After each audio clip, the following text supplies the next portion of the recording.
পেজেরই class, কিন্তু এটা জাকির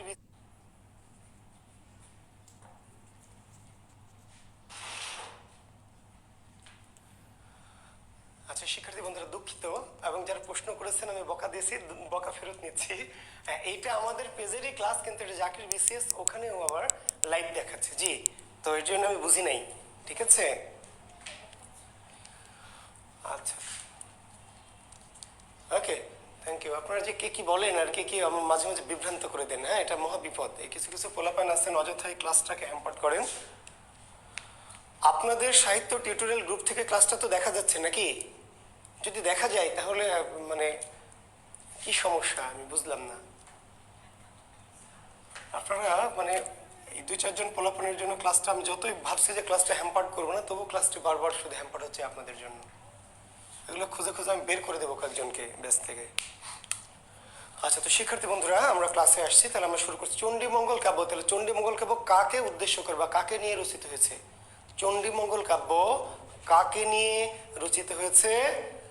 চণ্ডীমঙ্গল কাব্য রচিত হয়েছে দেবী চণ্ডীকে নিয়ে। চণ্ডীমঙ্গল কাব্য রচিত হয়েছে কাকে নিয়ে? দেবী চণ্ডীকে নিয়ে। ওকে, তাহলে চণ্ডীমঙ্গল কাব্যের উদ্দেশ্য কি? দেবী চণ্ডীর পূজা প্রচার। খুব সহজ উত্তর। চণ্ডীমঙ্গল কাব্য কাকে নিয়ে রচিত হয়েছে? দেবী চণ্ডীকে নিয়ে। চণ্ডী, তাহলে চণ্ডীমঙ্গল কাব্যের উদ্দেশ্য কি? দেবী চণ্ডীর পূজা প্রচার। দেবী চণ্ডীর পূজা প্রচার। ওকে, আচ্ছা, চণ্ডী কিসের দেবী? যেমন আমরা গতদিন বলেছি মনসা সাপের দেবী, তাই না? মনে আছে মনসা সাপের দেবী। তাহলে চণ্ডী কিসের দেবী? তাহলে চণ্ডী হচ্ছে পশুর দেবতা। বনের যে পশু পাখি, বন জঙ্গলের যে পশু থাকে, তাহলে চণ্ডী কার দেবী? তাহলে চণ্ডী বলবেন কি? পশু, পশু দেবী, পশু দেবী, পশুর দেবতা, পশুদের দেবী।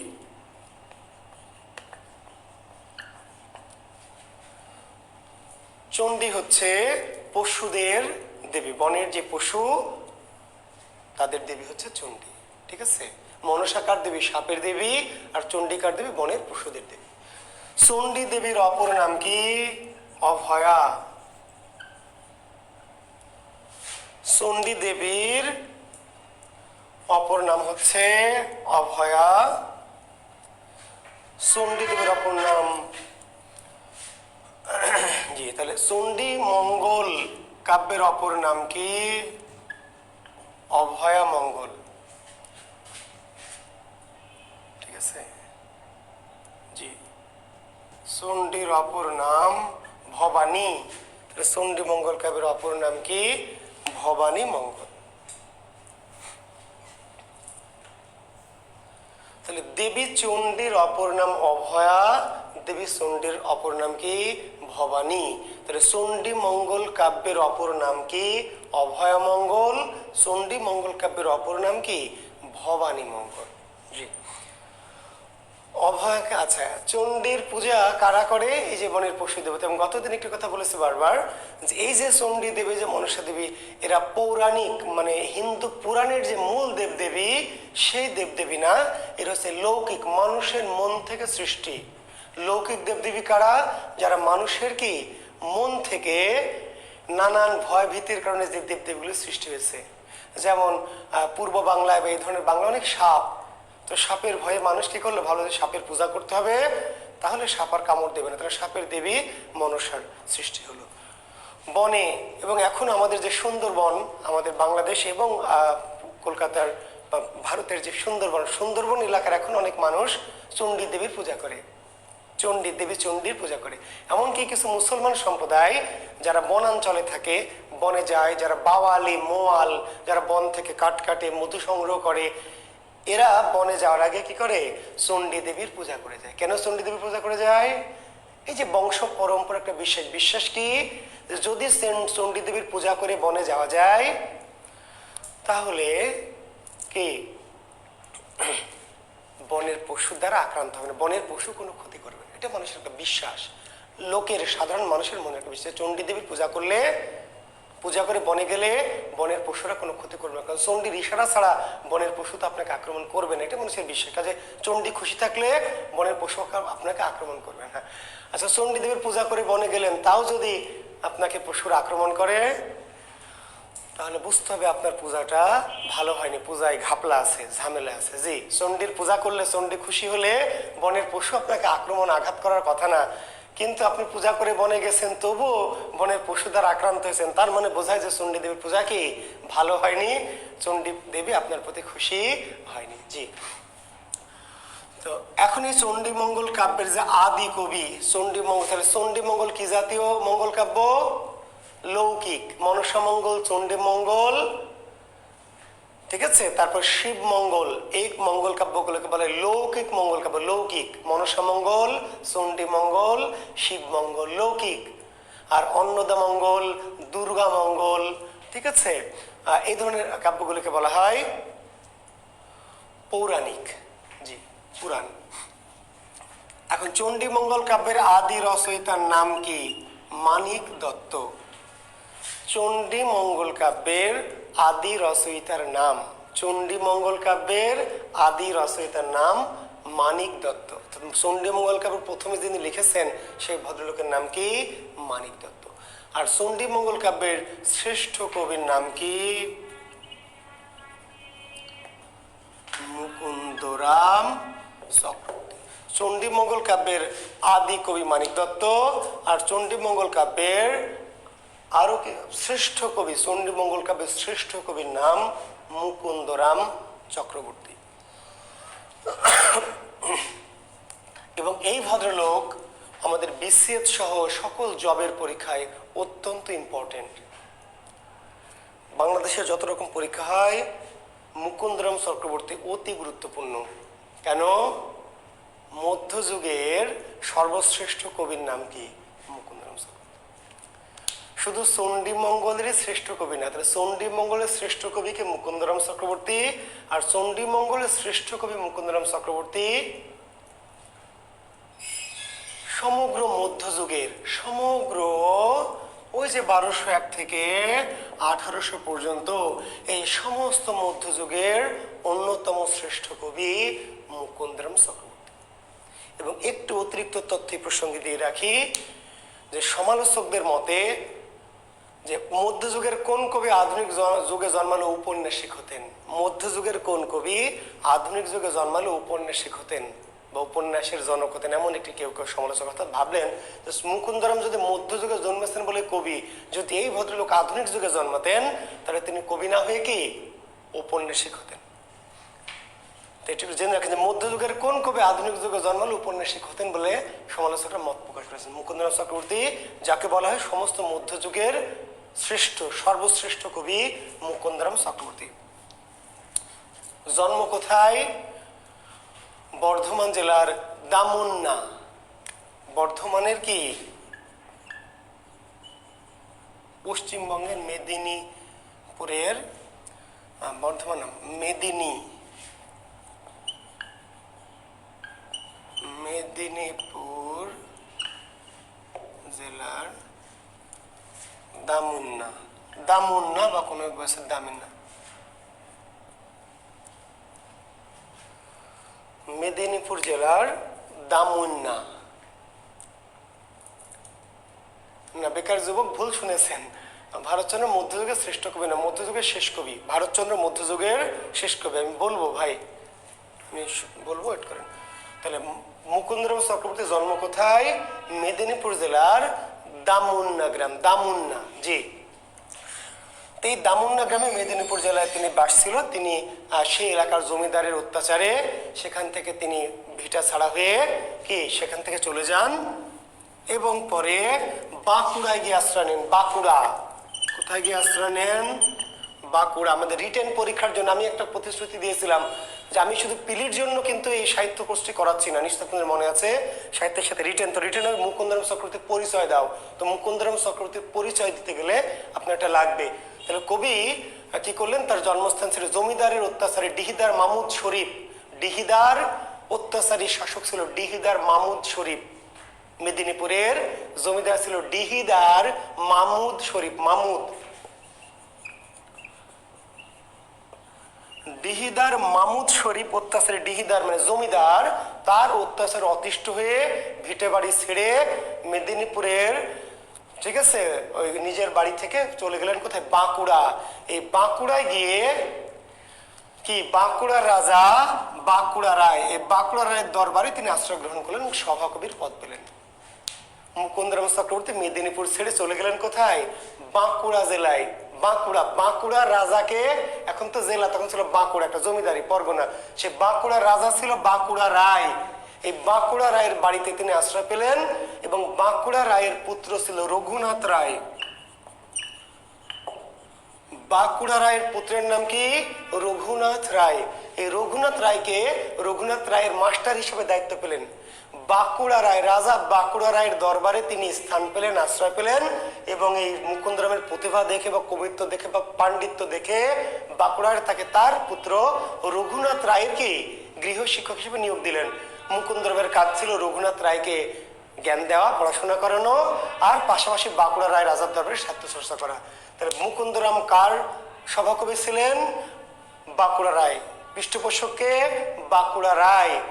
তবে একটি কথা হচ্ছে যে বাঁকুড়া রায়ের মৃত্যুর পর, বাঁকুড়া রায় যখন মারা গেলেন, তখন তার পুত্র রঘুনাথ রায় এই রাজ্যের রাজা হলেন, বা জমিদার যাই বলে, আগে বড় জমিদার বা ছোট রাজা, বুঝতে পারলেন, বিশাল বড় জমিদারকে রাজাও বলা হতো, আবার জমিদারও বলা হতো। রঘুনাথ রাজা হলেন। রঘুনাথ রায় যখন রাজা হলেন তখন মুকুন্দরামের কি প্রভাব আরো বেড়ে গেল, বুঝতে পারলেন। আগে তো ছিল বাঁকুড়া রায় রাজা আশ্রয় দিয়েছিলেন মুকুন্দরামকে পুত্রের শিক্ষক পড়ানোর জন্য, তাকে আশ্রয় দিয়েছিলেন, কবিতা লিখতেন। যখন বাঁকুড়া রায় মারা গেলেন, রঘুনাথ রায় রাজা হলেন, জমিদার হলেন। এবার মুকুন্দরাম তার মানে সরাসরি ছাত্র, তাহলে টিচারকে রঘুনাথ রায় নিশ্চয় আরো বেশি সম্মানিত করলেন, তাই না?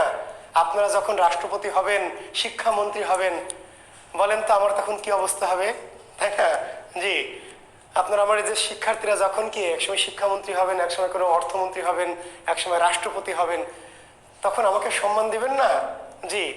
তো কাজে এই রঘুনাথ রায় নিজেই যখন, বাঁকুড়া রায়ের মৃত্যুর পর রঘুনাথ রায় নিজে যখন রাজা হলেন, তখন মুকুন্দরামকে আরো যোগ্য সমাদর করলেন, তাকে তার প্রধান সভাকবি তো বানালেনই, ইভেন তাকে একটা উপাধি দিলেন। কি উপাধি?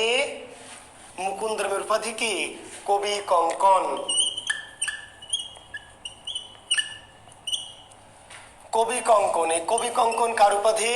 মুকুন্দরাম চক্রবর্তীর। কবি কঙ্কন কার উপাধি? মুকুন্দরাম চক্রবর্তীর। এই উপাধিটা দিয়েছিল কে? রঘুনাথ রায়। রঘুনাথ রায়। এখন অনেক বইয়ে কনফিউশন আছে, অনেক বইয়ে, বাজারে কিছু অগামগা বই, কিংবা অগামগা ঠিক আমি ওই অর্থে বলছি না, মানে কনফিউশনটা যে কারণ হচ্ছে মুকুন্দরাম কার সভাকবি ছিলেন? বাঁকুড়ায় রঘুনাথ রায়। আসলে দুইজনেরই, প্রথমে বাঁকুড়া রায়, পরে রঘুনাথ রায়। এটা কোনো কনফিউশন না, এটা হতেই পারে। অনেকে এটা কনফিউশন ভাবেন, তার কনফিউশন ভাবে না। তাহলে মুকুন্দরাম চক্রবর্তী কার সভাকবি ছিলেন, কার দরবারে সাহিত্য চর্চা করতেন? উত্তর বাঁকুড়া রায় হবে, উত্তর কি রঘুনাথ রায়, দুটাই হবে, কোনো কনফিউশন না, বুঝতে পারলেন? এটা কনফিউশনের কিছু না। আগে প্রথমে বাঁকুড়া রায়ের দরবারে ছিলেন, তারপর রঘুনাথ রায়ের দরবারে। কিন্তু যদি প্রশ্ন করে মুকুন্দরামকে কবি কঙ্কন উপাধি কে দিয়েছিল? মুকুন্দরামকে কবি কঙ্কন উপাধি দিয়েছিল কে? তাহলে রঘুনাথ রায়। ছাত্র রঘুনাথ রায় যখন জমিদার হলেন, তখন তার শিক্ষক মুকুন্দরামকে কবি কঙ্কন উপাধি দিলেন। তাহলে কবি কঙ্কন কার উপাধি? মুকুন্দরামের। মুকুন্দরামের উপাধি কি? কবি কঙ্কন। মুকুন্দরামকে উপাধিটা দিয়েছিল কে? জমিদার। ওই তখন আর বললেন না যে ছাত্র রঘুনাথ রায়, বোঝা গেছে? তখন আর সে ছাত্র নাই, কি জমিদার রঘুনাথ রায়, জমিদার রঘুনাথ রায়। আর এই রঘুনাথ রায়ের আদেশে মুকুন্দরাম চণ্ডীমঙ্গল কাব্য রচনা শুরু করেন। তাহলে কার আদেশে মুকুন্দরাম চক্রবর্তী চণ্ডীমঙ্গল কাব্য রচনা করেন? রঘুনাথ রায়। যদিও তার পুত্র বাঁকুড়া রায়ের দরবার থেকেও তিনি সাহিত্য চর্চা করতেন, কিন্তু তখন অল্প স্বল্প সাহিত্য লিখতেন। বাঁকুড়া রায়ের দরবারে আরো অন্য সভাকবি ছিল, তার মাঝে মুকুন্দরামও ছিল। তার মূল কাজ ছিল তার ছেলে বাঁকুড়া রায়কে, রঘুনাথ রায়কে পড়ানো। কিন্তু রঘুনাথ রায় যখন রাজা হলেন, তখন প্রধান সভাকবির পদটা দিলেন মুকুন্দরামকে এবং তাকে কবি কঙ্কন, কবিদের শিরোমণি, কবিদের কি কঙ্কন, কঙ্কন মানে অলংকার, গহনা। তাহলে কবিদের গহনা মানে কবিদের কি সেরা কবি, এই অর্থে বোঝাতে কবি কঙ্কন উপাধিতে ভূষিত করলেন এবং প্রধান কবি বানালেন এবং তাকে দায়িত্ব দিলেন চণ্ডীর দেবী চণ্ডীকে নিয়ে সাহিত্য লিখতে, দেবী চণ্ডীকে নিয়ে। তাহলে কবি মুকুন্দরাম চক্রবর্তী কার আদেশে চণ্ডীমঙ্গল কাব্য রচনায় ব্রত হলেন বা নিযুক্ত হলেন? কার? রঘুনাথ রায়। জি। এখন এই যে চণ্ডী মঙ্গল কাব্য, উদ্দেশ্য কি? দেবী চণ্ডীর পূজা বোঝার। গত ক্লাসে মনসা মঙ্গল একটু কথা বলেছিলাম যে প্রত্যেকটি মঙ্গল কাব্যের শুধু চরিত্র আলাদা, ঘটনা আলাদা, কিন্তু উদ্দেশ্য এক। উদ্দেশ্য এক, উদ্দেশ্য একই, same to same. Same same উদ্দেশ্য দেবীর পূজা প্রচার, by hook or by crook, দেবীর কি পূজা প্রচার। তাহলে চণ্ডী দেবী পূজা পেতে চান, পৃথিবীতে মর্তে পূজা প্রচার করতে চান, তাহলে কি বাড়ি বাড়ি ওই যে গতদিনের মতো কি বাড়ি বাড়ি গিয়ে বলবে ভাই আমি চণ্ডী, আপা আমি চণ্ডী, চিনেননি আমাকে, আমি চণ্ডী আপা, আমার অনেক ক্ষমতা, আমার পূজা করেন, ভাই চিনছেন আমার, আমি চণ্ডী, আমার পূজা করেন না। তাহলে কি করতে হয়েছে? যে কোনো একজনকে কি করতো, যে কোনো একজন সম্ভ্রান্ত ব্যক্তিকে, জমিদার বা রাজা সমাজপতিকে কনভিন্স করে তার মধ্য দিয়ে পূজা প্রচার করতে হবে। ঠিক আছে? আপনারা কমেন্টস করতে পারবেন না, কিন্তু হাসি রিয়াক্ট দিতে পারবেন, লাভ চিহ্ন রিয়াক্ট দিতে পারবেন, রাগ চিহ্ন রিয়াক্ট দিতে পারবেন। ঠিক আছে? জি, প্রশ্ন করবেন না, মানে ডিস্টার্ব হয়, অনেকে নিজের মধ্যে কথোপকথন করবেন না, কিন্তু রিয়াক্ট দিতে পারবেন। ভাই সমস্যা নাই, একেবারেই মরার মতো হয়ে তো ক্লাস করানো যাবে না। জি, আপনারা রিয়াক্ট দিতে পারবেন। জি, ভালোবাসা উড়াইতে পারবেন, রাগ উড়াইতে পারবেন, হাসি উড়াইতে পারবেন, লাইক চিহ্ন উড়াইতে পারবেন। জি, হ্যাঁ, বকা দিয়েছি বলে একেবারেই চুপসে গেছেন কেমনি হবে বলেন? আচ্ছা, জি, মানে এত অতিরিক্ত কমেন্টস করেন, আমি বিব্রত হই, বিরক্ত, এবং নিজেদের মাঝে আপনারা কমেন্টস নিয়ে ঝগড়াঝাটি করেন, এই জন্য আমি নিষেধ করেছি। ঠিক আছে? আমার আসলে অন্য কোনো উদ্দেশ্য নাই, প্রশ্ন করতে নিষেধ করিনি। ঠিক আছে? প্রশ্ন শেষে করবেন, মনের যত প্রশ্ন খায়েশ সব লিখে রাখেন, শেষে করবেন। ভাই দম বন্ধ হয়ে মরবেন না, আমি আপনাদের প্রশ্নের উত্তর না দিয়ে যাবো না। আর আরেকটি কথা, শুধু আপনাদের প্রশ্ন উত্তর দেওয়ার জন্য গ্রুপ খুলেছে, জানেন কি? এই যে অনেক প্রশ্নের উত্তর দিতে পারি না, এই মানে ক্ষোভে বা এই মনোদুঃখে যে ছাত্রদের, এই যে আমার 1700-1800 স্টুডেন্ট, একটা করে প্রশ্নগুলো 1700, আমি তো 1 ঘন্টা 2 ঘন্টা ক্লাসে দিতে পারবো না। শুধু আপনাদের প্রশ্ন উত্তর দেওয়ার জন্য আমি আলাদা করে আমার নিজের নামে একটা গ্রুপ খুলেছি, জুয়েল কিবরিয়া বিসিএস গ্রুপ। আমি জীবনে কিন্তু এর আগে খুলিনি, কেন? আমি সরাসরি ছাত্র পড়িয়েছি, সরাসরি প্রশ্ন উত্তর দিয়েছি, সমস্যা নাই। একসাথে তো ভাই 1700 ছাত্র পড়াইনি, বুঝেন নাই? 30-40 জনের ব্যাচ পড়েছি, প্রশ্ন করে উত্তর দিয়েছি। 1700 ছাত্রের প্রশ্ন উত্তর তো ক্লাসে দেওয়া যাবে না। এই জন্য আমি শুধু বাধ্য হয়ে আপনাদের জন্য, আপনাদের যাতে কারো মানে আমি কাউকে বিমুখ না করি, কারো পোষে, এই জন্য আমি আলাদা করে শুধু জুয়েল কিবরিয়া বিসিএস গ্রুপটা খুলেছি, শুধু আপনাদের প্রশ্নের উত্তর দিব। তাহলে ওই গ্রুপে আমার কোনো ক্লাস না, শুধু আপনাদের কি প্রশ্ন, কৌতূহল, জিজ্ঞাসা, কনফিউশনের উত্তর দেব। কাজে এখানে প্রশ্ন যত কম করবেন, যত প্রশ্ন থাকে করতে পারবেন 2-4টা, আর বেশিরভাগ প্রশ্ন আপনারা আমার গ্রুপে করবেন, জুয়েল কিবরিয়া বিসিএস গ্রুপ। ঠিক আছে? যত রকম প্রশ্ন করার, যত উদ্ভট, যত অবান্তর, যত খুশি প্রশ্ন করবেন, ইনশাল্লাহ আমি উত্তর দেবো। জি, ধন্যবাদ। আচ্ছা, তাহলে এখন দেবী চণ্ডী পৃথিবীতে পূজা পেতে চায়। এখন পূজা পাওয়ার জন্য চণ্ডী করলো একটা কৌশল নিল, সে কোনো বড় লোক, উচ্চবিত্ত জমিদার বা রাজা বাদশার কাছে গেল না। আচ্ছা, সেই কাহিনীতে পরে যাচ্ছি, তো মূল কাহিনীতে কাহিনী আকারে বলি। ঠিক আছে? আচ্ছা, একটা জঙ্গল, একটা বন, সেই বনের নাম হচ্ছে গুজরাট বন, গুজরাট। এই রাজ্যটার নাম হলো কলিঙ্গ। এটা ভারতের একটি রাজ্যের নাম কি? কলিঙ্গ, একটা রাজ্য। ভালো করে গল্প শুনবেন, মনোযোগ দিয়ে, কাজে আসবে। সাহিত্য শুধু 500 টাকা দিয়েছে স্যার, শুধু তথ্য দিবেন, তথ্য তো ভাই বই আছে, এই এই এই এই এত সালে এত সালে এই এই, এইগুলো পড়ার জন্য আমি না, আমাকে লাগবে না। এগুলো পড়ার জন্য বাজারের অগামগা বই, ঢগা বই যথেষ্ট। যে এই এই এত কত এত এত এত ওই কি ওই, এইগুলো শেষ না। আমার কাছে সাহিত্যর একেবারেই কি, আমি বলেছি সাহিত্যকে একদম পরিপূর্ণভাবে সুন্দরভাবে শেখাতে চাই। জি, একটু সুন্দর করে শিখবেন। জি, তাহলে রাজ্যটার নাম, ভারতের একটি রাজ্য ছিল কলিঙ্গ। নিশ্চয় আপনারা জানেন যে পুরাতন ভারতে, প্রাচীন ভারতের রাজ্যের নাম ছিল কি? কলিঙ্গ। এই কলিঙ্গ রাজ্যের একটি বনের নাম গুজরাট বন। যেমন আমাদের বাংলাদেশের একটি রাজ্য, একটি বনের নাম কি? সুন্দরবন, তাই না? ভারত একটি রাষ্ট্র, যার একটি বনের নাম কি? সুন্দরবন। আচ্ছা, ঠিক তেমনি কলিঙ্গ রাজ্যের একটি বন গুজরাট। এই গুজরাট বনের পাশে একটা আছে, গুজরাট বনের কি পাশে ছিল একজন শিকারী, শিকারী ব্যাধ, ব্যাধ। এই ব্যাধের নাম হলো কালকেতু, ব্যাধ কালকেতু। গুজরাট বনের পাশে একজন ব্যক্তি থাকতো, একজন গরিব শিকারী, ব্যাধ। ব্যাধ কাহিনীতে বলেছে ব্যাধ, ব্যাধ মানে হচ্ছে শিকারী, তার নাম কি? কালকেতু। তার স্ত্রীর নাম কি? ফুল্লরা। এই কালকেতু আমাদের এই চণ্ডী মঙ্গলের নায়ক, হিরো। তো হিরো মানে বুঝতে পারছেন, হিরো ছোটবেলা থেকে হিরোর প্রচন্ড ক্ষমতা, প্রচন্ড শক্তি, বাহুবলী টাইপের আর কি। একটু পরে টের পাবেন। জি, তো সেই কালকেতু ব্যাধ কি করে, সেই গুজরাট বনের পশু পাখি শিকার করে, পশু পাখি শিকার করে, এবং এই নিয়ে তার ফুল্লরার সাথে তার সংসার চলে। কিন্তু কালকেতু এমনই দুর্ধর্ষ শিকারী, এমনই ক্ষিপ্রগতি শিকারী, যে দৌড়ায়ে কি করে, তীর ধনুকদের দৌড়ায়ে ওর কোনো শিকার ধরে, দৌড়ায়ে খরগোশ ধরে, দৌড়ায়ে হরিণ ধরে। বাঘকে কি করে, বাঘকে ধরে বাঘের চামড়া ছিলে নেয়, চামড়া ছিলে নিয়ে বাজারে বিক্রি করে। যারা সাধক, যারা তান্ত্রিক, তারা এই কালকেতুর কাছ থেকে কি করে, বাঘের চামড়া কিনে নেয়। সাধনা দেখবেন, সাধনা করে কি সে বাঘের চামড়াই বসে। জি, তারপরে কি করে, এক ঘুষি মেরে মেরে কি করে, সিংহকে অজ্ঞান করে দেয়। তারপর হাতিকে সুর ধরে এরকম করে ঘুরায় ঘুরে এক আছাড় মারে। গন্ডারকে এক মুষ্টি মেরে, এক ঘুষি মেরে চিৎপটাং করে দেয়। এতই ক্ষমতা তার, এতই তার শক্তি। তো বনের পশুরা এই কালকেতুর অত্যাচারে খুবই অতিষ্ঠ, খুবই অতিষ্ঠ। তো খরগোশ গেছে শিয়ালের কাছে, খরগোশ শিয়ালের কাছে, শিয়াল মামা, শিয়াল মামা একটা বুদ্ধি দাও। তো কিরে খরগোশ, তুই কি বুদ্ধি চাস? বলছে শিয়াল মামা, বলো না, কালকেতু জালে তো বনে থাকতে পারছি না, এই দেখো দৌড়ায় আমার এই ভাইকে ধরেছে, আমার বউকে ধরেছে, আমি একা হয়ে গেছি, তাড়ায় তাড়ায় আমাদেরকে ধরে, আমরা কি করে বাঁচবো এই বনে?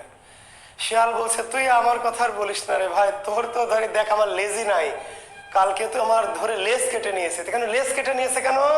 এই লেজ দিয়ে কালকে তোর বউ ঝাড়ু দেয়, ঘর ঝাড়ু দেয়, বাজারে ঝাড়ু হিসাবে শিয়ালের লেজ কি বিক্রি করে। তো বলছে তাহলে কি করা যাবে? খরগোশ শিয়াল তোমার কাছে আসলাম, বলছে আচ্ছা চল আমরা ইয়ের কাছে যাই, আমাদের ওই মহিষ, মোষ, গন্ডার, গন্ডারের কাছে যায়। গন্ডার তো, গন্ডার তো শক্তি, গন্ডারের কাছে গেছে। গন্ডার ভাইকে ডাকছে, গন্ডার ভাই, গন্ডার ভাই, কিরে তোরা কি? বলছে আর বলো না, তুমি একটু একটু জনকে সাহায্য করতে হবে, মানে ওকে ভাড়া করতে এসছে মাস্তান হিসাবে। কাকে? বলছে কালকেতুকে। বলো না, কালকেতু জালে বনে থাকা যাচ্ছে না। বলছে আর বলিস না, সাহায্য করবো কি? এই দেখ আমার শিং উপায় নিয়েছে। আপনারা জানেন গন্ডারের সামনে একটা শিং থাকে, যেটা খুবই দামি, ওষুধ তৈরি হয় সেটা দিয়ে। আপনারা জানেন কিনা, সাধারণ জ্ঞান জানেন কিনা, বাংলা জানেন, গন্ডারের সামনের শিংটা অনেক দামি ঔষধি আর কি। বলছে দেখ আমার এই যে ঘুষি মেরে আমার এই উপড়ায় নিয়েছে শিং, আমি কি করে? বলছে তাহলে চলো কি করে, বাঘের কাছে যাই, বাঘকে দিয়ে সাহায্য করো। বাঘের কাছে গেছে, বাঘ মাও বাইরে আসো। বাঘ আর বাইরে বের হয় না, ঘর থেকে বলছে কি বলবি বল। বলছে আর বলো না, যে দেখো আমাদের কি হাল করেছে বেটা কালকেতু। বলছে তোদের কি হাল করেছে? আমাকে দেখো। বের হয়ে দেখে যে বাঘের গায়ে কোনো চামড়া নেই, গোটা চামড়া কি করেছে, খুলে নিয়েছে। বলছে কে হাল করলো? স্যার বলিস না, এই কালকেতু আমাকে ধরে আমার গায়ে চামড়া খুলে নিয়েছে। চলো তাহলে আমরা আমাদের রাজার কাছে যাই। রাজা, বনের রাজাকে, সিংহ, সিংহের কাছে যায়। এইবার সিংহের কাছে যায়, সিংহকে ডাকছে, সিংহ মামা, সিংহ মামা, সিংহ রাজা, সিংহ রাজা, যে যার যার মতো সম্বোধন করে ডাকছে। বাঘ ডাকছে সিংহ ভাই, সিংহ ভাই। সিংহ আর বের হয় না, ভিতর থেকে বলছে আয় কে, কি চাস? বলছে একটু বাইরে আসুন। বলছে না বাইরে আসা যাবে না। কেন? বলছে না কি বলি, বাইরে থেকে বল। তো বলছে কালকে তো অত্যাচারে তো আমরা বাঁচি না, দেখেন কি অবস্থা, কি করেছে আমাদের হাল। এবার সিংহ বাইরে মুখ বাড়িয়েছে, বলছে দেখ আমার কি অবস্থা। সিংহের ওই দাড়ি সব ছিঁড়ে নিয়েছে, সিংহের যে কেশর, সিংহ মামার বড় বড় কেশর ছিঁড়ে নিয়েছে। কেন? এই কেশর ছিঁড়ে বিক্রি করে বাজারে। কি করে? এগুলো দিয়ে যারা বন্দর, বাজার, শহরে যারা বাড়ি বানায়, এগুলো দিয়ে চুনকাম করে। সিংহের দাড়ি ছিঁড়ে পাটের মতো বেঁধে কি করে, নগরে বিক্রি হয়, দেওয়ালে চুনকাম করে। সিংহের এদিক দিয়ে রক্ত বেরোছে, রক্ত ঝরছে। তাহলে বনের রাজার যদি অবস্থা হয়, পশুরা বিপদে পড়ে গেল, তাহলে কি করে বাঁচবো? কালকে তোর থেকে বাঁচার উপায় কি? বাঁচাবে কে? বাঁচানিওয়ালা কে? উপরওয়ালা। নিচওয়ালা যখন বাঁচায় না, ডাক্তার যখন বাঁচাতে পারে না, কবিরাজ, কবিরাজ যখন বাঁচাতে পারে না, তখন কে বাঁচাবে? কে? বাঁচানোর মালিক কে? যখন আমরা আগে ডাক্তারের কাছে যাই, কবিরাজের কাছে যাই, পানি পড়া ঝাড় ফুঁকে, যখন কোনো কিছুতে হয় না, কোনো কিছুতে রোগ সারে না, শেষ পর্যন্ত কি বলে দেয় যে ভাই বাড়ি যান, আল্লাহ বিল্লাহ করেন, ভালো মন্দ খান, আত্মীয় স্বজনের দেখা করেন, আর আল্লাহ আল্লাহ করেন, আল্লাহ বাঁচাবে। তাহলে শেষ পর্যন্ত বাঁচানোর মালিককে, সৃষ্টিকর্তা। এবার বলে তাহলে আমাদের দেবীকে চণ্ডী, চলো চণ্ডীর কাছে যাই। সবাই বনের পশুরা মিলে চণ্ডীর কাছে গেল। চণ্ডীর কাছে গিয়ে মিনতি করলো, দেবী চণ্ডী, এই যে দেখো তোমার বনে, তোমার অধীন আমরা আছি, আমরা আর বাঁচি না, এই বেটা কালকে তো আমাদেরকে এই অবস্থা করেছে, তুমি আমাদেরকে বাঁচাও। চণ্ডী সব শুনে বললো ঠিক আছে আমি দেখছি। বড় নেতারা যেমন বলে না, আচ্ছা দেখছি ব্যাপারটা, থাম তোরা। বলছে আগামী 2 দিন তোরা বনে ঢুকবি না, তোরা এই পাহাড়ের গুহায়, পাশে যে বড় পাহাড়, এই পাহাড়ের গুহায় সবাই মিলে লুকিয়ে থাক, তারপর আমি ব্যবস্থা নিচ্ছি। দেবীর কথা মতো বনের সব পশু পাহাড়ের গুহায় লুকিয়ে গেল। পরদিন কাল কিন্তু সকালে আবার শিকারে বেরিয়েছে। বনে ঢুকে দেখে, ঢোকার পথে দেখে একটা স্বর্ণ গধিকা। কালকে তো বনে ঢুকতে গিয়ে প্রথমে কি দেখতে পেয়েছিল? স্বর্ণ গধিকা। ওই যে অনেক সময় শব্দার্থ আসে, শব্দার্থ, শব্দের অর্থ কি, তখন কিন্তু এরকম করে থাকবে না, অগামগা জগা বইয়ে পাওয়া যাবে না, বুঝতে পারলেন? শব্দার্থ দেখবেন অ্যাকচুয়ালি বিশেষ একটা এসেছিল শব্দার্থ, কেই পারেনি, অনেকেই পারেনি। কেন? তো স্বর্ণ গধিকা, গুইসাপ। স্বর্ণ গধিকা শব্দের অর্থ কি? গুইসাপ। চেনেন? গুইসাপ চেনেন? চেনার কথা।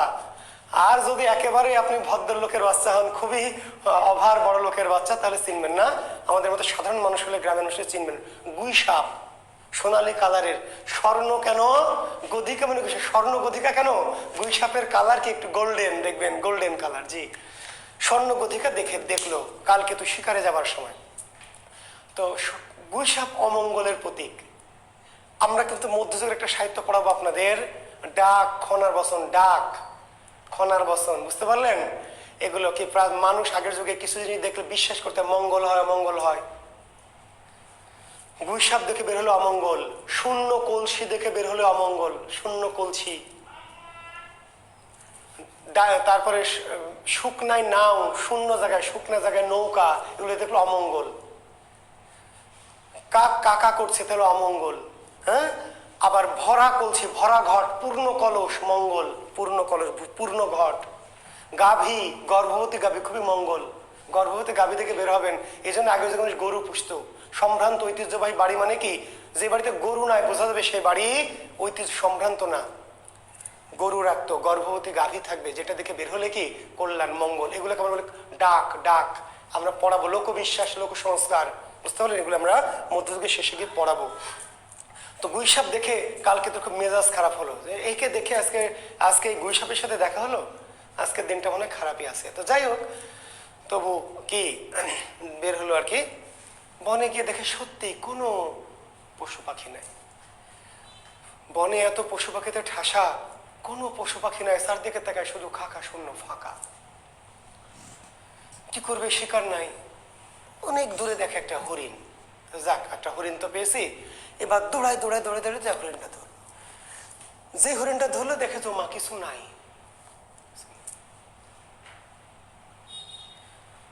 আবার দেখে ওইখানে গুইসাপ, আবার দৌড়। হরিণ যে ধরলো আবার নাই। মায়া হরিণ, আসলে ওই যে দেবী, ওই দেবী চণ্ডী গুইসাপের রূপ ধরে ওখানে শুয়েছিল। আবার কালকে তো বনে ঢুকেছে, মায়া হরিণের রূপ ধরে ঢুকেছে। কালকে তো দৌড়ায় বারবার হরিণ ধরে, আর দেখেন নাই, ফাঁকা। আবার দৌড়ায় হরিণ, দেখে নাই।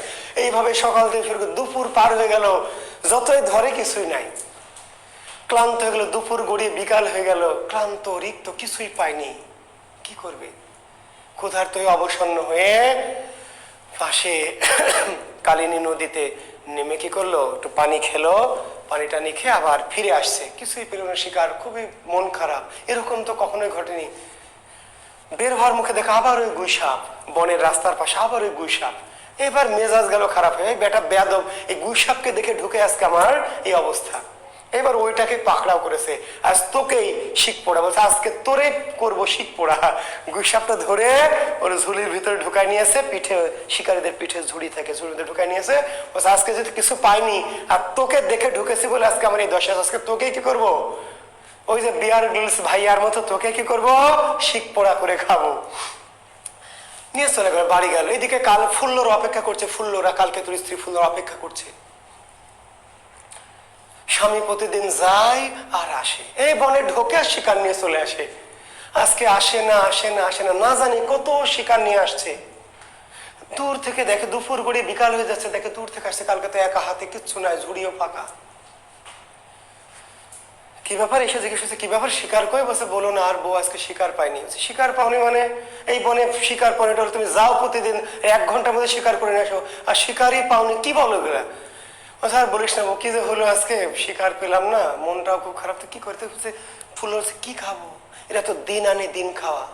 যাই শিকার যেটা ধরে নিয়ে আসে, নিয়ে এসে বাজারে বিক্রি করে, করে কি করে জীবন যাপন করে, দিন আনে দিন খাওয়া, হ্যান্ড টু মাউথ। তো পাওনিতে কি করে খাবো কি? কালকে তো বললো ফুল্লরা রে, তুই তোর সখীর কাছ থেকে, সইয়ের কাছ থেকে কিছু খুদ ধার করে নেয়, খুদ, সই, ফুল্লরার সই। আর বললো আমি একটু হাটে যাই, হাটে গিয়ে দেখি যে মাংসের যে পশরা এর আগে করেছিলাম, কার দু একজনের কাছে একটু বাকি আছে, উধার উধার ধার, উধার আছে উধার, ধ্বনি পরিবর্তন করেছিলাম ব্যাপারে মনে আছে, উধার, উধার থেকে ধার। তো ফুল্লরাকে বললো তুই তোর সইয়ের কাছ থেকে, সখীর কাছ থেকে খুদ ধার করে নিয়ে আয়, আর আমি একটু হাটে গিয়ে বিগত দিনের কিছু দেনা পাওনা কারো কারো কাছে ধার মার আছে, যদি একটু পায়ে সে চিনতে সেটা দিয়ে একটু বাজার টাজার করে আনবো, যা পাই একটু খাবো। ঠিক আছে, ফুল্লরা চলে গেল বান্ধবীর বাড়িতে। কালকে তোর পিঠে ঝুড়ির মধ্যে গুইসাপ, ঝুড়ির মধ্যে বড় বড় শিকার থেকে দেখা যায়, গুইসাপ তলে পড়ে আছে, ফুল্লরা দেখেনি, ফুল্লরা চলে গেছে। কালকে তো গুইসাপটাকে নিয়ে বাঁধলো, বেঁধে তার ওই ঘরের সামনে একটা গাছ ছিল, গাছের সাথে বেঁধে রাখলো। আমি হাটে যাচ্ছি, কিছু যদি পাই তাহলে তোর ভাগ্য ভালো, তোকে ছেড়ে দেওয়া, যদি না পাই তাহলে তোকে শিক পোড়া করে আজকে তোকে খেয়ে পেট ভরাবো। পরে চলে গেল কালকে তো হাটে, ফুলধরা গেল সখীর বাড়িতে। সখীর বাড়িতে গিয়ে ইনিয়া বিনে দুঃখের কথা বলে টলে কিছু খুদ ধার করে নিয়ে, 250 খুদ ধার করে চলে এলো। এসে দেখে তার বাড়ির উঠোনে পীড়ায় পরমা সুন্দরী, পরমা সুন্দরী একটি মেয়ে বসে আছে। আসলে ওই যে গুইসাপ, ওই যে স্বর্ণগধিকা, এটাই তো দেবী চণ্ডী। যখন এরা চলে গেছে, চণ্ডী দেবী নিজেকে বাঁধন মুক্ত করে সুন্দরী নারী মূর্তি ধরে কি ওই বসে আছে।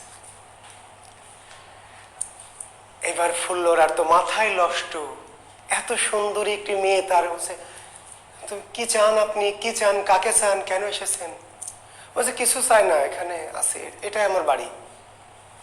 ফুল্লরা বলছে না, কি বলেন, এটা আপনার বাড়ি? এটা তো আমাদের বাড়ি, আপনি কেন এসেছেন, আপনি এখানে কি চান? বলছেন আজ থেকে আমি এখানেই থাকবো। এবার ফুল্লরার আরোই মাথায় নষ্ট, পুরাই নষ্ট, বলে কি এখানে থাকবেন মানে, এটা আমার বাড়ি, আমার স্বামী, আপনি থাকবেন কেন? বলছে না আমি আজকে এখানে থাকবো, এটা আজকে আমারও বাড়ি। বলছে কি বলেন আপনি, যান এখান থেকে বেরোয় যান, এটা আমার বাড়ি। বলছে না তোমার স্বামী আমাকে নিয়ে এসছে। আমার স্বামী নিয়ে এসছে মানে? বলছে হ্যাঁ, আমাকে জোর করে ধরে বেঁধে নিয়ে এসছে, আমি আসতে চাইনি, তাও আমি আর কোথাও যাবো না, এখানেই থাকবো। এইবার ফুল্লরার মাথা ঘুরে গেছে যে ও তাহলে আজকে শিকার করতে গিয়ে এই কামই চলেছে। হ্যাঁ জি, নারীর মন খুবই সন্দেহ পরায়ণ। জি, বিবাহিত মেয়েরা স্বামীদের, সুন্দরী মেয়েদের ব্যাপারে খুবই আর কি সন্দেহ। বুঝছে, তাহলে প্রতিদিন যে বনে যায় আর 1 ঘন্টাও বের হয় না, শিকার করে নিয়ে আসে, আজকে সকালে গেল, বিকাল হয়ে গেল, কোনো শিকারও পায়নি, তার মানে আজকে পশু পাখি শিকারের বদলে এই মালই শিকার হয়েছে, এই শিকারই চলেছে আজকে। তাহলে এইবার বুঝেছে, এইবার ফুল্লরা অগ্নি মূর্তি ধারণ করে ক্রোধে কাঁপতে কাঁপতে কাঁপতে কাঁপতে চলে গেল কি হাটে, গোলাহাট। কোথায়? গোলাহাট। গোলাহাট কোথায় হাট করতো? কালকে তো গোলাহাটে। এবার চলে গেল গোলাহাটে। এইবার গিয়ে কালকে তো দেখে যে ফুল্লরা হাটে, তো ফুল্লরা যায় না, কি ব্যাপার, কি হলো? ফুল্লরা চোখ মুখ লাল। কালকে তো বলছে শাশুড়ি ননদি নাহি, নাহি তোর সতা, কার সনে দ্বন্দ্ব করি চক্ষু কইলি রাতা। কালকে তো আশ্চর্য হয়েছে, ফুল্লরাকে দেখে শুধু আশ্চর্য হয়নি, ফুল্লরা শুধু স্বাভাবিকভাবে আসেনি, কেঁদে কেটে চোখ লাল হয়ে গেছে। কালকে তো ফুল্লরাকে জিজ্ঞেস করছে শাশুড়ির ননদি নাহি, শাশুড়ির ননদি নাহি, নাহি তোর সতা, কার সনে দ্বন্দ্ব করি চক্ষু কইলি রাতা। রাতা মানে লাল। মেয়েরা ঝগড়াঝাটি কার সাথে করে? শাশুড়ি না হলে ননদ। স্বামীর সাথে সাধারণত কম করে, পরে করে, কিন্তু শুরুতে ঝগড়াঝাটি শুরু হয় কার সাথে? শাশুড়ি ননদের সাথে। তো সে শাশুড়িও নাই, ননদও নাই, নাহি তোর সতা, সতীনও নাই, কার সনে দ্বন্দ্ব করি চক্ষু কইলি রাতা, কার সাথে ঝগড়া করে চোখ লাল করেছো? রাতা। রাতা মানে লাল।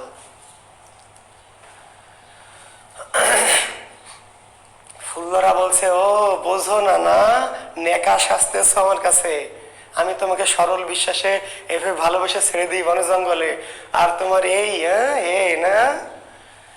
বলছে পিপিড়ার পাখা উঠে মরিবার তরে, কাহার ষোড়শী কন্যা আনিয়াছো ঘরে। কি বলছে ফুল্লরা? লিখে নেন। ফুল্লরা বলছে পিপিড়ার পাখা ওঠে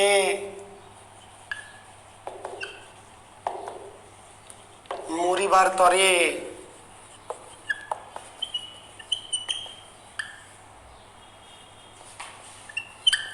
কাহার ষোড়শী কন্যা আনিয়াছ ঘরে।